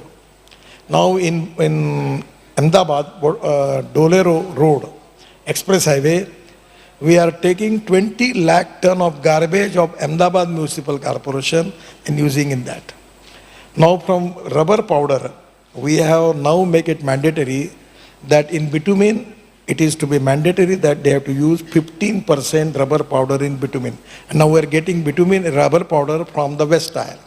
So this type of conversion of waste into wealth and conversion of knowledge into wealth, by using two philosophies, we can increase the proportion of manufacturing sector to create more jobs and resolve the problem. But we need to identify the sectors, and it's my personal opinion is we have to divide in two parts. One is urban centric and rural agriculture centric. Actually, sir, on the matter of biomass, I happened to be speaking to someone from NTPC the other day. तो वो कह रहा था कि उनकी boilers में they are also adding biomass pellets in addition to coal, and it's reducing emissions and helps usage of biomass. It's possible. I am talking it from last 10 years. Now, any biomass. Now, first of all, we can even make agriculture economically more profitable. By using biotechnology, we can increase biomass. And from biomass, even we can make these pellets. And now from cotton straw, wheat straw, rice straw, bagasse, soybean, everything, even from bamboo, we can make the small thing there, from particle, and we can use it in boiler. Then biomass, Napier grass is there. And now one is the grass is coming from Thailand, and they are claiming that within a year they can make 800 ton of biomass per year. And we can take that biomass into biodigester. We will get bio-CNG, bio-LNG, even we get hydrogen from that. So this is to be the, we can make this type of industry into the rural area for manufacturing, which is really important for the country. Sir, एक तरफ hydrogen है जो fuel of the future कहा जाता है, और दूसरी तरफ EVs हैं जो is here and today. It's very real, it's happening. इसमें one of the most exciting developments that we saw recently is the discovery of lithium deposits in Kashmir, which our paper reported is also going to be auctioned very soon. How important is this development for India? देखिए, हमारे देश में जो lithium ion battery है, जिससे battery बनती है, तो शुरुआत में ये बड़ा प्रॉब्लम है कि हमको इंपोर्ट करना पड़ रहा है, अभी भी पड़ता है. हम 1200 टन लिथियम आयन इंपोर्ट कर रहे हैं, और जब ये बैटरी बनी तब इसकी कॉस्ट $150 पर आवर और उसकी कैपेसिटी थी. अभी वो 115 पर आई है, और जल्दी ही अगर ये मिल जाएगा तो वो 100 पर आ जाएगी. तो पेट्रोल कार, पेट्रोल स्कूटर और इलेक्ट्रिक कार और इलेक्ट्रिक कॉस्ट सेम होगी. और आप अगर आपकी गाड़ी पेट्रोल पे है तो 20,000 रुपये पेट्रोल पे खर्चा करते होंगे, तो सेम उससे अच्छी गाड़ी आप 2,000 रुपये इलेक्ट्रिक पर खर्चा करेंगे, पोल्यूशन कुछ नहीं होगा. तो आप समझ लीजिए कि कितना बड़ा मार्केट खड़ा हो जाएगा. ट्रक, बसेस, मैं तो इलेक्ट्रिक हाईवे बनाने के लिए दिल्ली जयपुर कोशिश कर रहा हूँ. तो ये निश्चित रूप से गेम चेंजर होगा. Tell us more about the electric highway you want to build from Delhi to Jaipur. Actually, it is on a preliminary level. Yesterday, we have a meeting with principal advisor of our Prime Minister and all the scientists related with it. The idea is there will be a cable both the side, and first we will make it some buses, then electric truck on, because the lithium ion batteries capital cost is very high. So in this type of transport system, we don't need that. The most important problem in Indian industry, which challenge they are facing, is our logistic cost is 16%. And China logistic cost is 8 to 10%. USA and European countries, it is 10 to 12%. So the mission which is given by Prime Minister to us, by making good highways and changing in the fuel, we want to reduce the logistic cost from 16% to 9%. So this electric highway, electric as a fuel, is very, very cheap as compared with the petrol and diesel, the fossil fuel, and there is no pollution, and there are good roads. Now we are making the roads that Delhi to Dehradun 2 hours, Delhi to Haridwar 2 hours, Chennai to Bangalore 2 hours, Bangalore to Mysore at 12. Prime Minister is going to inaugurate 1 hour. Then Delhi to Amritsar 4 hours, Delhi to Chandigarh 2.5 hours. Even Delhi to Mumbai 12 hours. Even this all big cities there in Gujarat, Vadodara, Ahmedabad, it is all connected to this highway. And we are making a new highway from Surat to Nasik, Nasik to Ahmednagar, Ahmednagar to Solapur, Solapur to Kurnool. Then whatever the traffic from north to south, you don't need to go to Mumbai and Pune or Solapur, Kolhapur. Directly the north traffic will go to Kanyakumari, Chennai, Bangalore, Mysore, Cochin, Trivandrum from this side. So this is going to reduce the pollution in Mumbai also. So, sir, I want to come back to rural economy in a moment, but I want to talk about India becoming a car manufacturing hub, which you have said in the past and you reiterated more recently also, that you want India to become a major car manufacturing hub, जैसे आपने कहा number 1 बनाना है दुनिया में. What are the factors that are limiting us? And can we really make more cars than China does today? Actually, our two-wheeler manufacturer, Bajaj, TVS and Hero, 50% of their production is export. It's so popular in the world. Now, Maruti, Suzuki, Toyota, all the brands, even Ashok Leyland trucks, Tata trucks, they have big export. And today the size of the industry is 7.5 lakh crores. The problem is the decision taken by the government about scrapping. Now we are already import of aluminium, copper, steel, rubber and plastic. Now we have 30 crore vehicles. And after 15 years, now for government vehicle, we make it mandatory that they have to scrap. हमारी जो राज्य सरकार में मेरे पास वो department है जो state corporation की बसेस चलती है, मैं मजाक में कहता हूँ कि हॉर्न छोड़कर सब बचता है उसमें और लोग भी ऊपर टप पे बैठ जाते हैं, उस हालत में क्या होगा मालूम नहीं. अब पब्लिक ट्रांसपोर्ट हमारे पास 1.5 लाख बसेस है और मेरा प्रयास है कि पब्लिक ट्रांसपोर्ट को इनकरेज करके 10 लाख बसेस. अभी मैं बंगलोर में मैंने एक वॉल्वो की स्लीपर कोच लॉन्च किया, हवाई जहाज के बिजनेस एग्जीक्यूटिव क्लास जैसा था. फिर अभी उन्होंने बिजनेस जैसे भी यहाँ के दिल्ली से कोई नोएडा जा रहा है तो या दिल्ली से कानपुर जा रहा है, चंडीगढ़ जा रहा है, जयपुर जा रहा है, तो वो एयर होस्टेस होगी बस में, एयर होस्टेस जैसी लड़की होगी, चाय कॉफ़ी होगा, नाश्ता होगा, वो सो के लैपटॉप देखते हुए ऑल फैसिलिटी होगी और वो अपनी गाड़ी के बजाय आराम करते हुए जाएगा 2 घंटे में जयपुर हाईवे से. तो अब total public double decker bus आ गई. अभी मुंबई में मैंने इलेक्ट्रिक लेलैंड की डबल डेकर बस लॉन्च की, फिर डबल डेकर लग्जरी बस आएगी. तो रेलवे में जैसे वंदे मातरम आई, तो कभी कभी बहुत बड़े प्रमाण पर ये जो अभी रोप वे, केबल कार, फेनाकुलर रेलवे, अभी मैं एक काम कर रहा हूँ, अभी तक सक्सेस नहीं हुआ हूँ. ये गुड़गांव में रहते उनको पता है कि इस समय अगर गुड़गांव जाएगा तो क्या तकलीफ होती है. तो एक काम मैं कर रहा हूँ कि ये रोड पर जो ब्रिजेस है डायरेक्ट धौला कुआं से आगे निकलकर मानेसर तक 2 लेयर के ब्रिज बनाने का सोच रहा हूँ, डबल डेकर, कि एक ट्रैफिक डायरेक्ट ऊपर के ऊपर जाएगा. मैं अभी चेन्नई में बना रहा हूँ, पूना में बना रहा हूँ 3 ब्रिज, तो ये डबल डेकर है. अभी नागपुर में हमारा वर्ल्ड रिकॉर्ड हो गया, हमने नीचे में रोड, ऊपर में हाईवे और उसके ऊपर में मेट्रो. अब ये है कि नीचे में रोड, ऊपर में हाईवे ब्रिज, उसके ऊपर में ब्रिज, उसके ऊपर में मेट्रो. दूसरा हम लोग सोच रहे हैं कि धौला कुआं से मानेसर तक हमारे पास रोड है, बीच में एक पिलर पे रख के मास रैपिड ट्रांसपोर्ट, वो पॉन्ड्स होंगे, हाइपरलूप जैसी टेक्नोलॉजी है. अभी मैं जा रहा हूँ ऑस्ट्रिया, आज ही सुबह ऑस्ट्रिया एम्बेसडर और बड़ा डेलीगेशन आया था और वहाँ डॉफल मेयर है, प्यूमा है. तो मैं सबसे पहले आप सबको रिक्वेस्ट करता हूँ कि मास रैपिड ट्रांसपोर्ट और इलेक्ट्रिसिटी, इसमें बहुत पोटेंशियल है और मैं 260 रोप वे, केबल कार, फेनाकुलर रेलवे ऑलरेडी मैंने अप्रूव कर दिए है. अभी वाराणसी में बना रहा हूँ, ये बद्रीनाथ, केदारनाथ उधर बना रहा हूँ, पूरे काफ़ी टूरिस्ट स्पॉट्स हैं. मेरी आपको रिक्वेस्ट है कि पब्लिक ट्रांसपोर्ट और इलेक्ट्रिसिटी पर आप बिल्कुल टेक्नोलॉजी लाइए, डेवलप करिए हर सिटी में. अभी मैं बेंगलोर में एक अध्ययन कर रहा हूँ कि हवा में चलने वाली डबल डेकर बस 200 लोग ऊपर ही उड़ते उड़ते, क्योंकि बेंगलोर में जगह ही नहीं है, तो एक पॉइंट से दूसरे पॉइंट ऊपर के ऊपर जाए.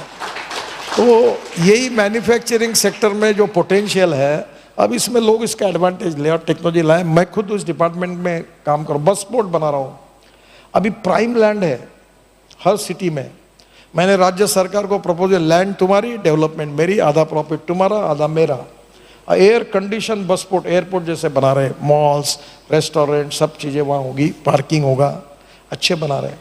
तो ऐसी बहुत सी चीज़ें कि जहाँ बहुत बड़ा पोटेंशियल है. सबसे पहले 4 बातें जरूरी है: proven technology, economic viability, availability of raw material and marketability. 4 चीजें हुए बिना सक्सेस स्टोरी नहीं बनेगी। मैं जितनी कुछ बात कर रहा हूं जिसमें इंटरनल रेट ऑफ रिटर्न अच्छा ही है, प्रॉफिट है, मैं कोई लॉस मेकिंग बात नहीं कर रहा हूं। लॉस मेकिंग प्रोजेक्ट करने के लिए सरकार है, पर जहां प्रॉफिटेबिलिटी है उसमें पब्लिक प्राइवेट इन्वेस्टमेंट को लाना। और अभी आपके मार्फत मैं आह्वान करूंगा, पत्रकार, छोटे छोटे सरकारी कर्मचारी, कांस्टेबल, वो सबको इन्वेस्ट करूंगा कि अभी हमने इनविट में, NHI में, हमारे मुंबई स्टॉक एक्सचेंज में बॉन्ड इशू निकाला था और 10 दिन का टाइम था। और 10 दिन के बाद मुंबई में जाकर वो घंटी बजाकर स्टॉक एक्सचेंज में मैं बॉन्ड इशू क्लोज करने वाला था। पर जिस दिन हमने लॉन्च किया उसी दिन पहले 7 घंटे में, 7 आवर्स में हमारा 7 टाइम्स ओवर सब्सक्राइब हुआ। हम 8.05% इंटरेस्ट दे रहे हैं पर ईयर। और मैंने उनको कहा कि इसमें एक करो कि मंथली इंटरेस्ट जमा करो, जो सीनियर सिटीजन सबके लिए।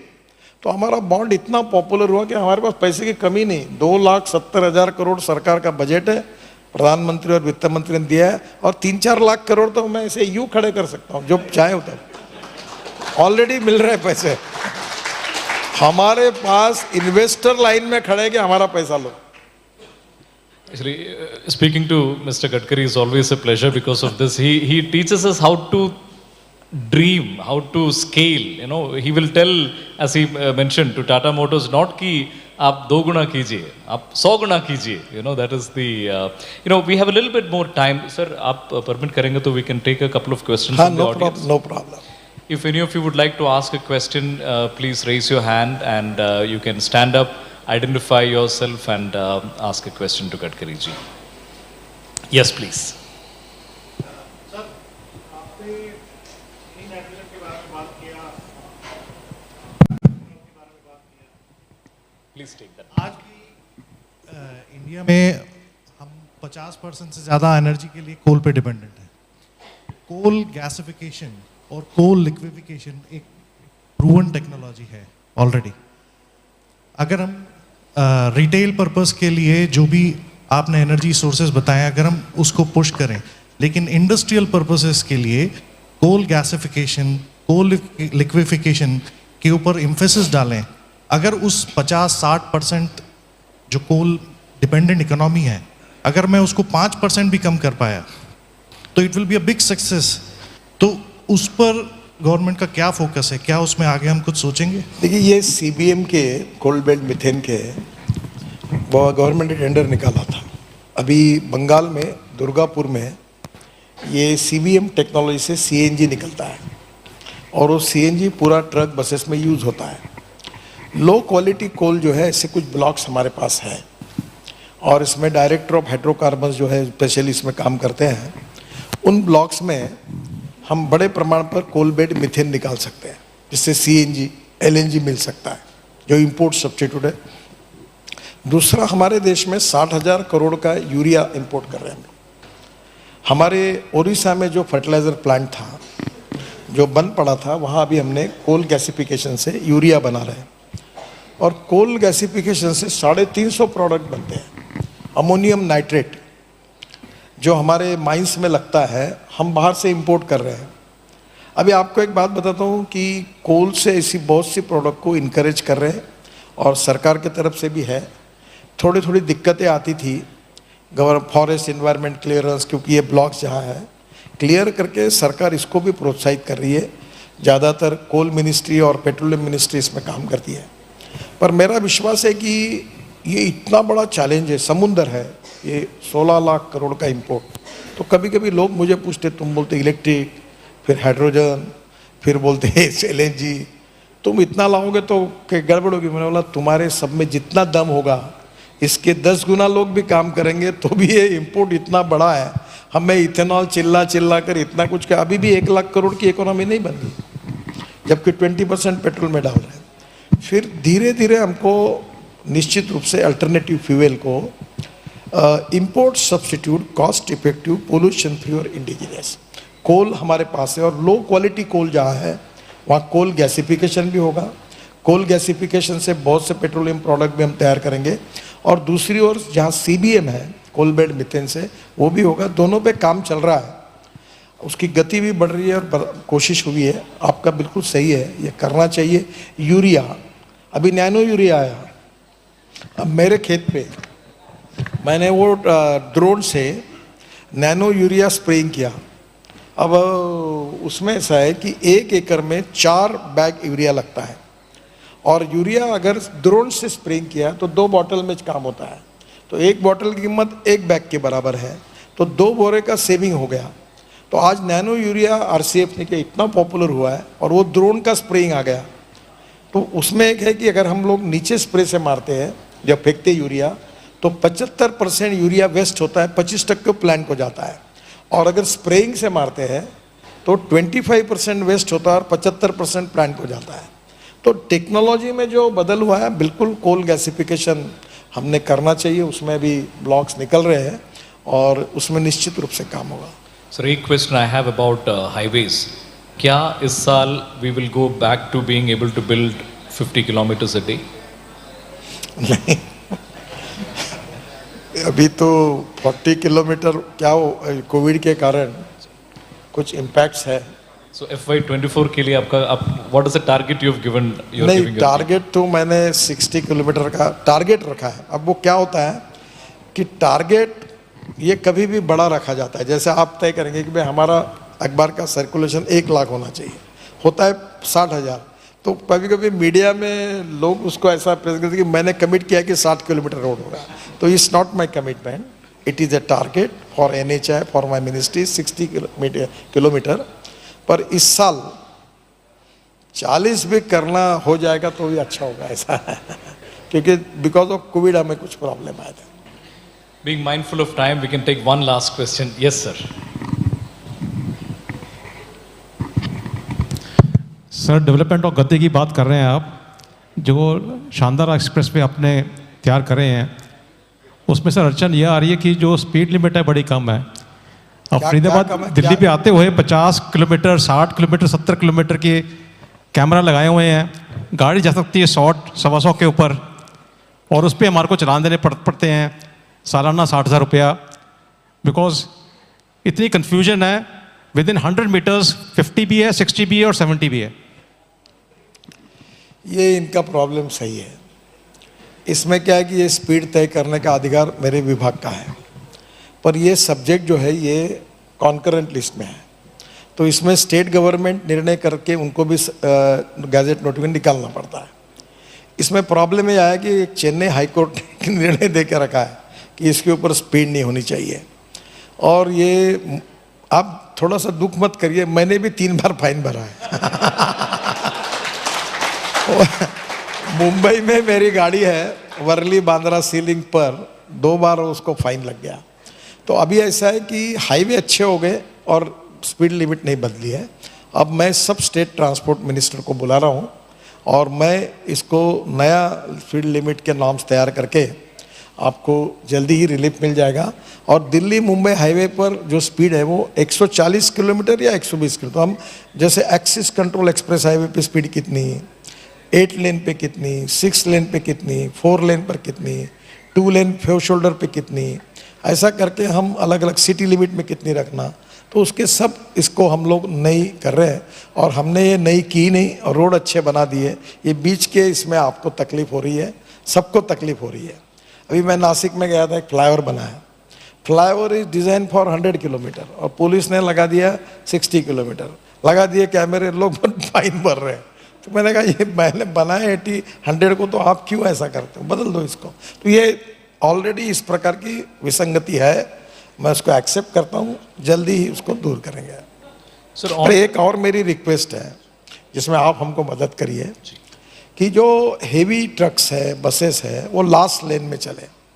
लेन डिसिप्लिन ये हिंदुस्तान में हमारा सबसे बड़ी समस्या है, और आप भी आपके तरफ से इनको कहिए कि जो बस है, ट्रक है, वो लास्ट लेन में चले। और अभी हमने इसके साइनेज लगाए। एक्सीडेंट्स बहुत होते हैं हमारे देश में, 5 लाख एक्सीडेंट होते हैं, 1.5 लाख मौतें होती है, और 18 से 34 वयोवर्ग के 60% लड़के लड़कियां इसमें मरते हैं। हम इसको अभी तक सक्सेसफुली नहीं कम कर पाए। हम कोशिश कर रहे हैं और इसलिए लेन डिसिप्लिन के बारे में भी जैसे स्पीड पे चलेंगे। अभी कल मैंने वो इस पे सोशल मीडिया में देखा कि एक ने एक गिलास में पानी भर के 180 किलोमीटर में गाड़ी चलाई और वो पानी ऐसा ही था और वो बड़ा गौरव से बता, देखो मैं 180 किलो में मैंने बोनेट पे रखा और मैं गया। अब मेरी रिक्वेस्ट है कि वो जो स्पीड लिमिट है जा तो सकते, मैंने खुद 180 किलोमीटर पे टेस्ट किया ये हाईवे और मैंने पानी पिया उसमें कि भाई कुछ गड़बड़ होती क्या। तो प्रॉब्लम है, पर सिक्योरिटी के हिसाब से जो मैक्सिमम स्पीड होगी उसका कानून बता के उसका पालन करें। और लेन डिसिप्लिन के लिए आप भी लोगों तक ये बात समझाइए कि भाई जरूर इसका पालन करें, तो ये स्पीड में कोई एक्सीडेंट नहीं होंगे। और sir there was a news that you are considering कि हाईवे पे any vehicle that is caught without third party insurance will be given third party insurance right there and their the price of it deducted from FASTag. Is the government considering such a move? ऐसा है, actually क्या है कि अभी जो licence, गाड़ी के कागज, हमने एक ई लॉकर बनाया और मोबाइल फ़ोन पर है। अगर आपको कागज अपने साथ ले जाने की ज़रूरत नहीं है। मुझे लगता है हमारे इसमें शायद 14 करोड़ से ज़्यादा लोगों ने इसमें ये फैसिलिटी का फ़ायदा लिया है। तो आपको अगर कोई तो मोबाइल फ़ोन से निकल कर आप कागज बता सकते हैं पुलिस को। ये भी एक सजेशन है, पर अभी तक निर्णय नहीं हुआ इसका। आपने कहा आपने सोशल मीडिया में कुछ देखा, क्या आप खुद सोशल मीडिया देख सकते हैं? अगर है तो कौन से सोशल मीडिया प्लेटफॉर्म में आप देखते हैं? मैं देखता नहीं, पर अब मेरे यहाँ हमारे प्रधानमंत्री जी ने, मैं थोड़ा सा इसमें बड़ा यानी इतना ये नहीं हूँ क्योंकि मैं इसमें ज़्यादा एक्टिव नहीं था, पर प्रधानमंत्री जी ने हम सबको कहा कि भाई आप सोशल मीडिया पे होने चाहिए। अब मैं इतना व्यक्ति करके बड़ा इनडिसिप्लिन हूँ, तो मैं उतना ज़्यादा टेक्नोलॉजी सेवी भी नहीं हूँ, पर मुझे ये सोशल मीडिया में मैं भाषण देता हूँ, आपका इंटरव्यू होता है, बाद में वो मेरे इस पे जाता है, तो मुझे 2-3 लाख रुपए महीना मिलने लगा। अब लोग मेरे को सुनते हैं। तो आज मैं बहुत से बार जाता तो मुझे अमेरिका के लोग बोलते कि हमने ये सुना है, इधर के, अब गांव के लोग छोटे छोटे प्लेन में बैठता हूँ तो छोटे आके भाई ये भाषण सुना, वो सुना। तो ये इतनी स्ट्रांग है media, social media, it is beyond my imagination. तो मुझे लगता है कि ये बहुत पावरफुल है, पर मैं ज़्यादातर ये जो एग्रीकल्चर रिसर्च वगैरह में जो होता है, तो मैं वो इक्विपमेंट्स वगैरह जो मेरे इंटरेस्ट के विषय वो देखते रहता हूँ। गाने सुनता हूँ कभी यूट्यूब पर। Sir, you may or may not be on social media, but I can tell you that all of your speeches, especially the ones where you talk about the highways that are being built, they go viral on social media. There are people who attach music to it, and those are very widely watched around the country. But you know, it's a busy day for you. You need to leave for a flight also. So while there is so much more to talk, I think we'll have to wrap up. But Gadkari ji, it's always a real pleasure to speak with you. You always remind us about rural economy, about about the vastness of our country, about the need to serve, and it's always nice to be reminded of all of that, and it's always inspirational to hear about the big scale of your thoughts. Thank you so much for joining us today. Namaskar. Thank you.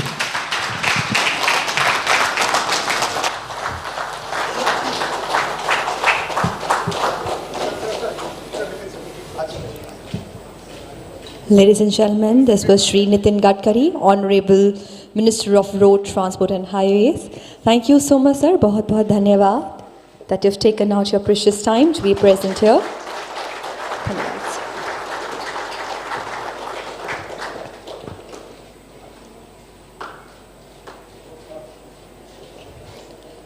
Ladies and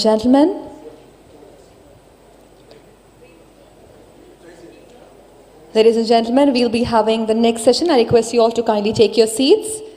We have one last fireside chat left for the day. It is on building disruptors in manufacturing, and we will be starting it. Requesting you all to kindly take your seats. Well, since we have 2 minutes left, I request that all the people who are on the same table, you can change your cards, you can network. Meanwhile, we have 2 minutes for the next fireside chat. So make sure you take this time out to network, exchange the business cards, And we will be having our next panelist joining us in 2 minutes' time from now.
Ladies and gentlemen, our speakers are here, requesting you all to kindly come.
Discussion of the day, the Fireside Chat. And with this, once again, I would like to welcome you all to Mint-Zetwerk Smart Manufacturing Summit 2023. And here comes the last session of the day. Kindly take your seats. Kindly be seated.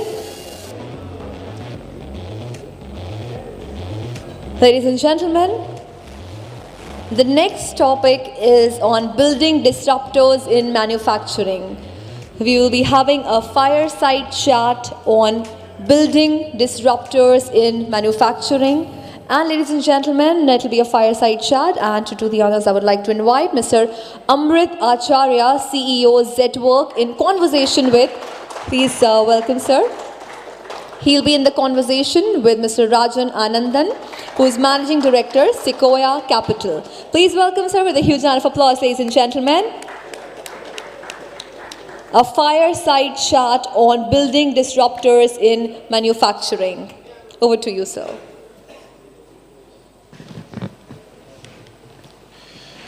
Hi, last session of the day, and thanks everyone for coming here.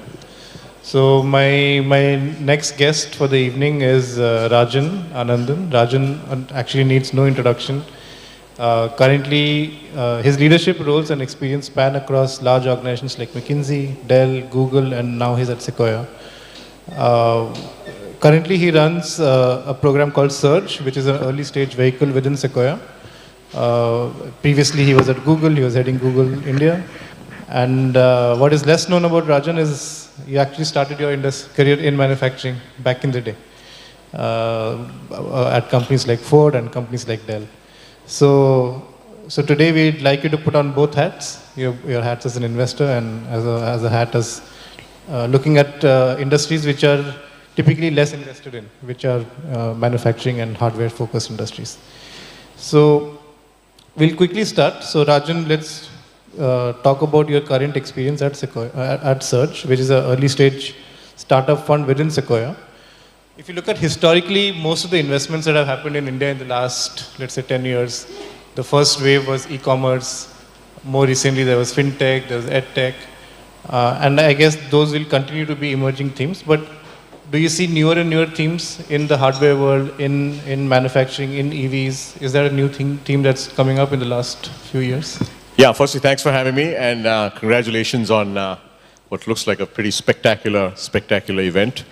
The time for manufacturing must have come when there are events like this happening in Delhi. Yeah, so we have seen a significant change, I would say, in the contours of or the topology of the Indian startup ecosystem, right?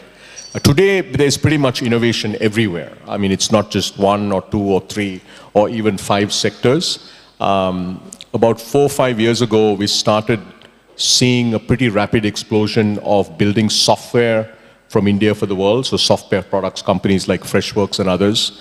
And I'd say probably in the last 12 to 18 months, we've started seeing a fair number of sort of very interesting climate tech companies. I think about 2.5 years ago, we invested in our first EV battery company called Log9.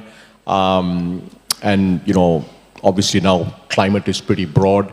And if you look at the current cohort of Surge, it sort of represents in many ways the changing sort of topology of the ecosystem.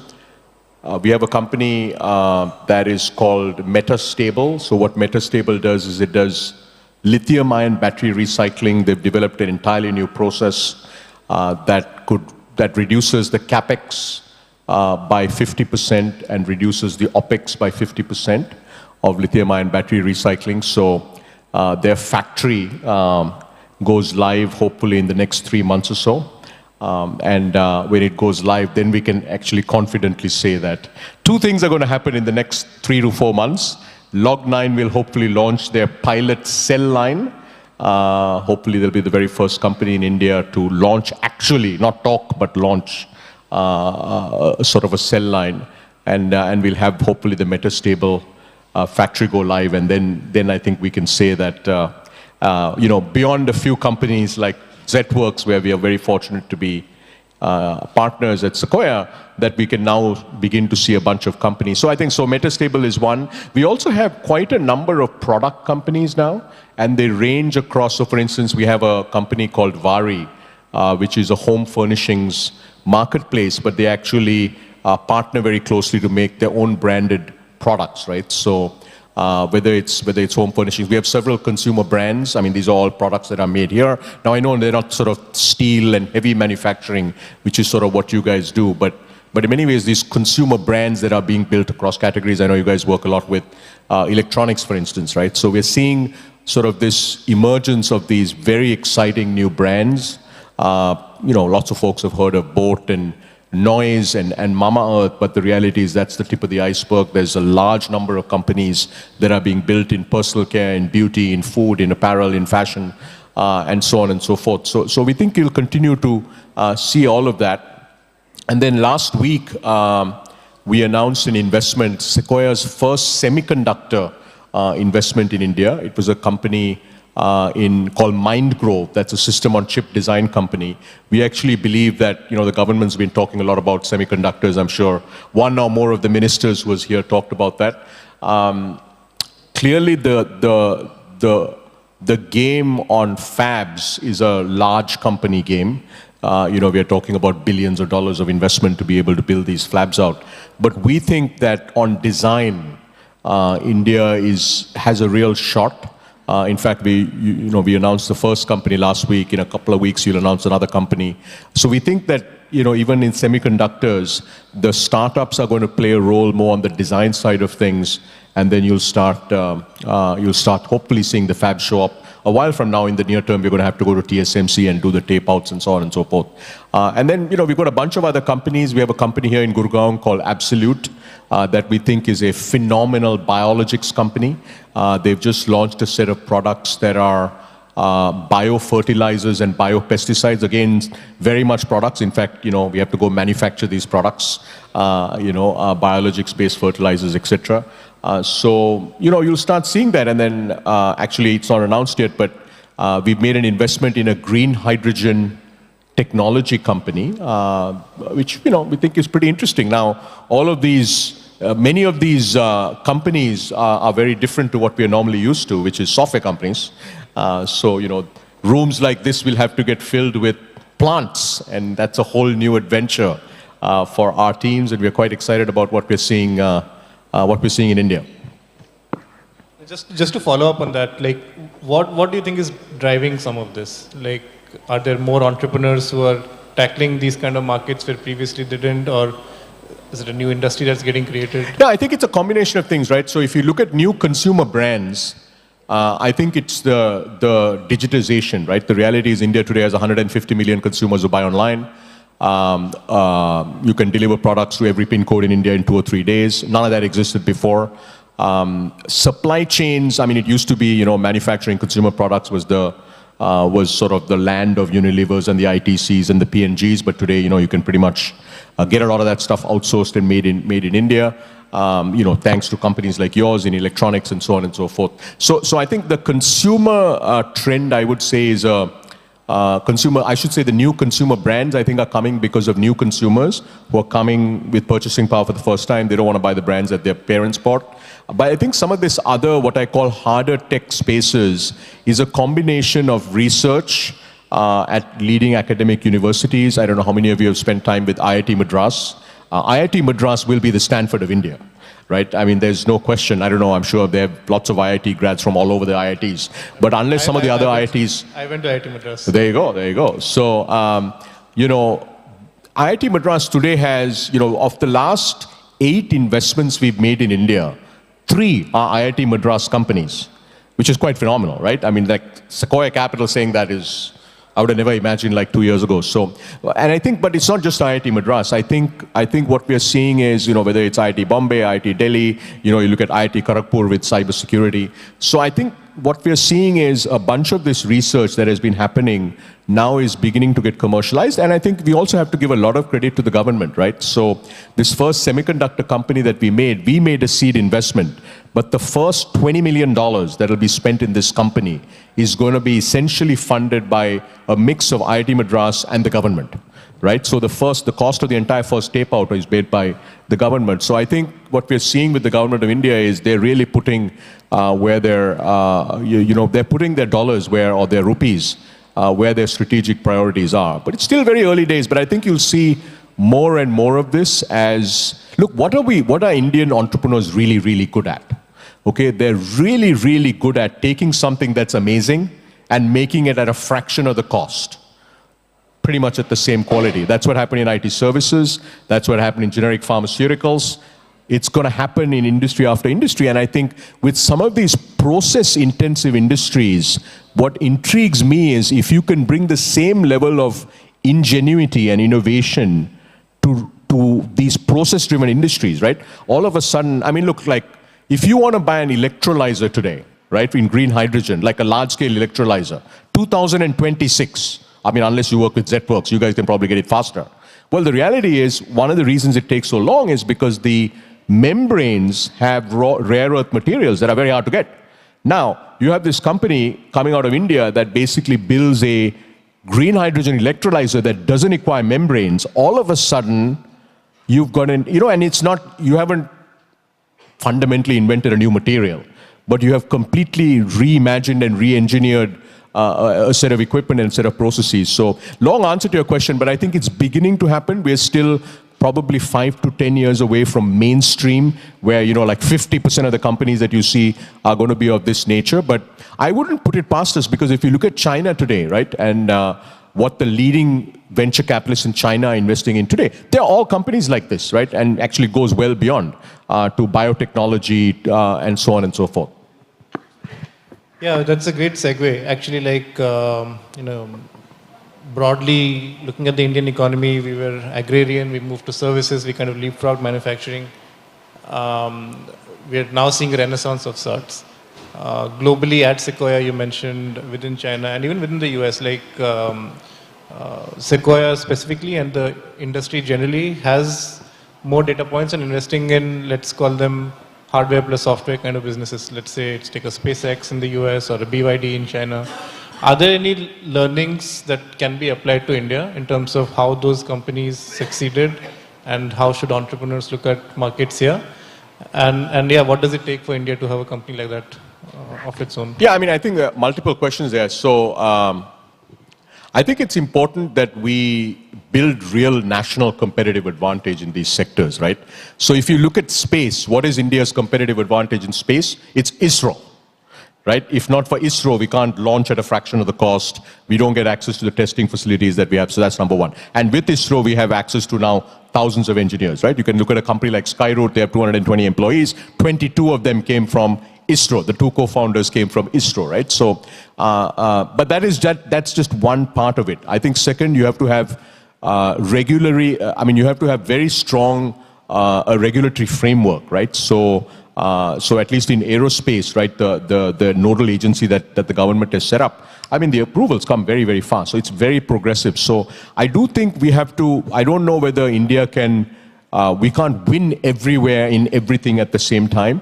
But I think at any given point in time, picking 3, 4, 5 sectors and really saying we're going to go after it, is going to make a lot of difference. Now, what we have to solve is capital, right? Like, it's one thing to invest, early stage capital, but all of these industries, I mean, how are these industries different from traditional software businesses? Okay, one, they inherently have a lot more risk. Second, they take a lot longer. You can't build a extraordinary hardware company in 3 years. Well, with a software company, you could build in 5 years, maybe not 3 years, but 5 years for sure.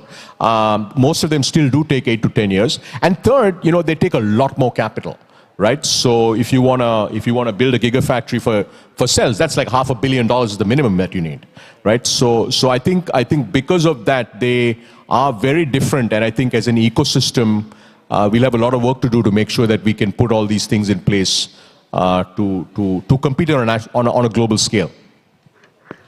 Got it. No, interesting. Like, and again, like you mentioned a lot of companies, let's say, which are combinations of hardware and software. Let's take just software itself, which you said is, let's say, easier. Software has touched so many different industries. It's touched, Freshworks as an example, has touched the customer service industry to begin with, and then they've launched a bunch of new products. The manufacturing industry, actually, beginning in the 70s and 80s, was one of the earliest adopters of technology. They use PLC systems, SCADA systems to digitize machines and make them talk to the enterprise systems. But then in the last decade or so, not much innovation happened there.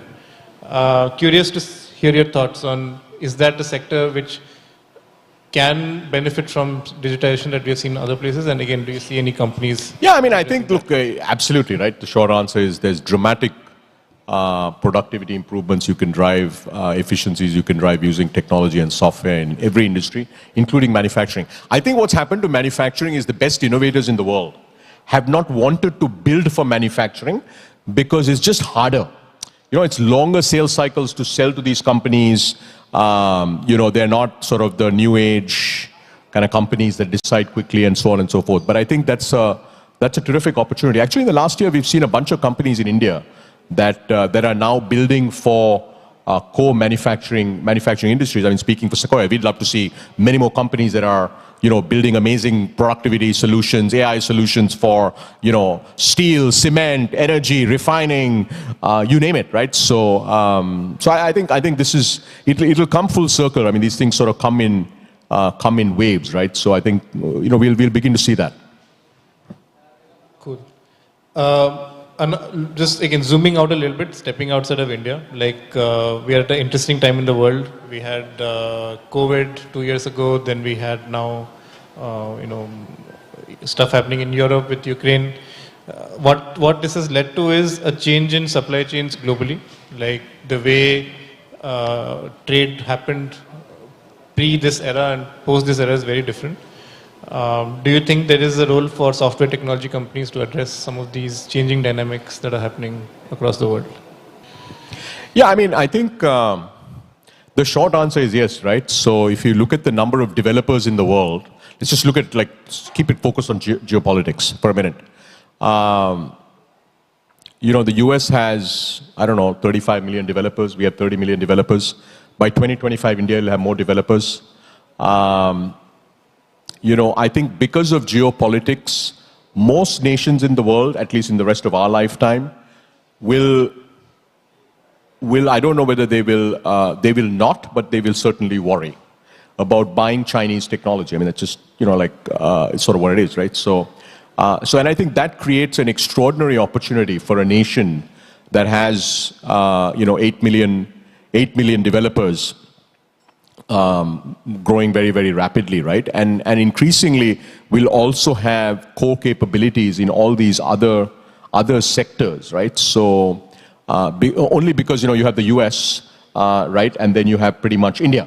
And then in certain sectors, you'll have countries like Israel, which have very, very strong, you know, capability. So I think, look, this next, you know, 20, 30 years is really India's game to lose, because we have the talent, we have the ecosystems, we have a first generation of companies that are very, very good, right? And what we've seen is, you know, Indian professional CEOs have shown that, you know, pretty much, I mean, the question soon is going to be which Indian company is not run by an Indian. I mean, which global company is not run by an Indian, right? But what that shows is the agility of Indian leaders and Indian executives, right? So what we strongly believe is that Indian entrepreneurs' ability to build very large, truly global companies, you know, the time has come. So over the next 10, 15, 20 years, you'll see many, many companies get built. And I think I'll just give you an interesting data point.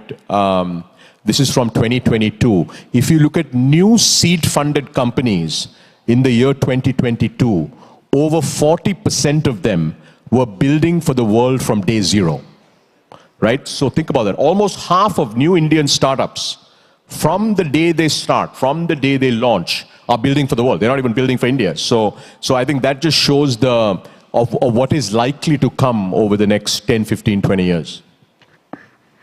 Great. Last question for you, Rajan. Like, again, this need not be for manufacturing, but generally, what is most exciting at Sequoia? What are new markets that are emerging? What are you personally spending a lot of time on? Yeah, I mean, look, we're excited about India. You know, I think you know, what is quite extraordinary is this what I call Cambrian explosion of opportunities just about across every sector. I mean, it is just amazing to see the kind of innovation that we have in every single sector. But at Sequoia India, as you know, we also invest across Southeast Asia. So it's not just India, but it's Southeast Asia. And now we've also started, you know, investing in a few companies in the Middle East. But, you know, what's an interesting, I'll end with this, is if you look at India, Southeast Asia, and GCC put together, that's about $8.5 to $9 trillion of GDP. Okay? By 2030, this region, which is basically the simplest way I think about it, is you can take a flight from Delhi, 5 hours. 5 hours you can go east, or 5 hours you can go west. Pretty much you're looking at a regional GDP of $15 to $17 trillion. Okay, so that's pretty much the size of China. So we are literally within 7-8 years from being in a region. Now it's not one country. Now China is one country. This is, you know, call it 6 ASEAN countries, India plus call it 6 GCC countries, so 6 plus 6, 12, call it 13 countries, right? Maybe it's 10 large countries.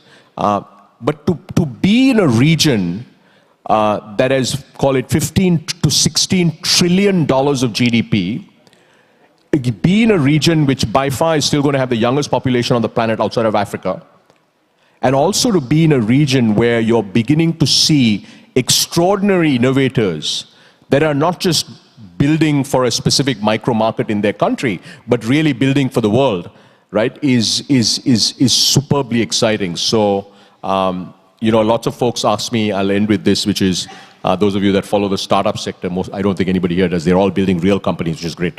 Where's all the profit in the Indian startups, right? Well, the reality is, actually in the next 2 or 3 years, you'll start to see it show up. And when it starts showing up, these businesses tend to be such that the profits really, really ramp very, very fast. So I think we'll start seeing that.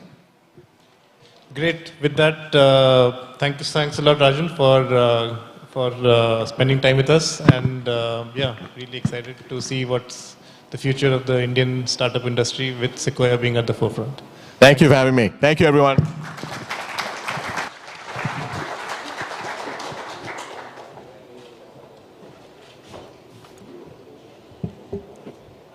Thank you so much. Can we have a huge round of applause, ladies and gentlemen, once again?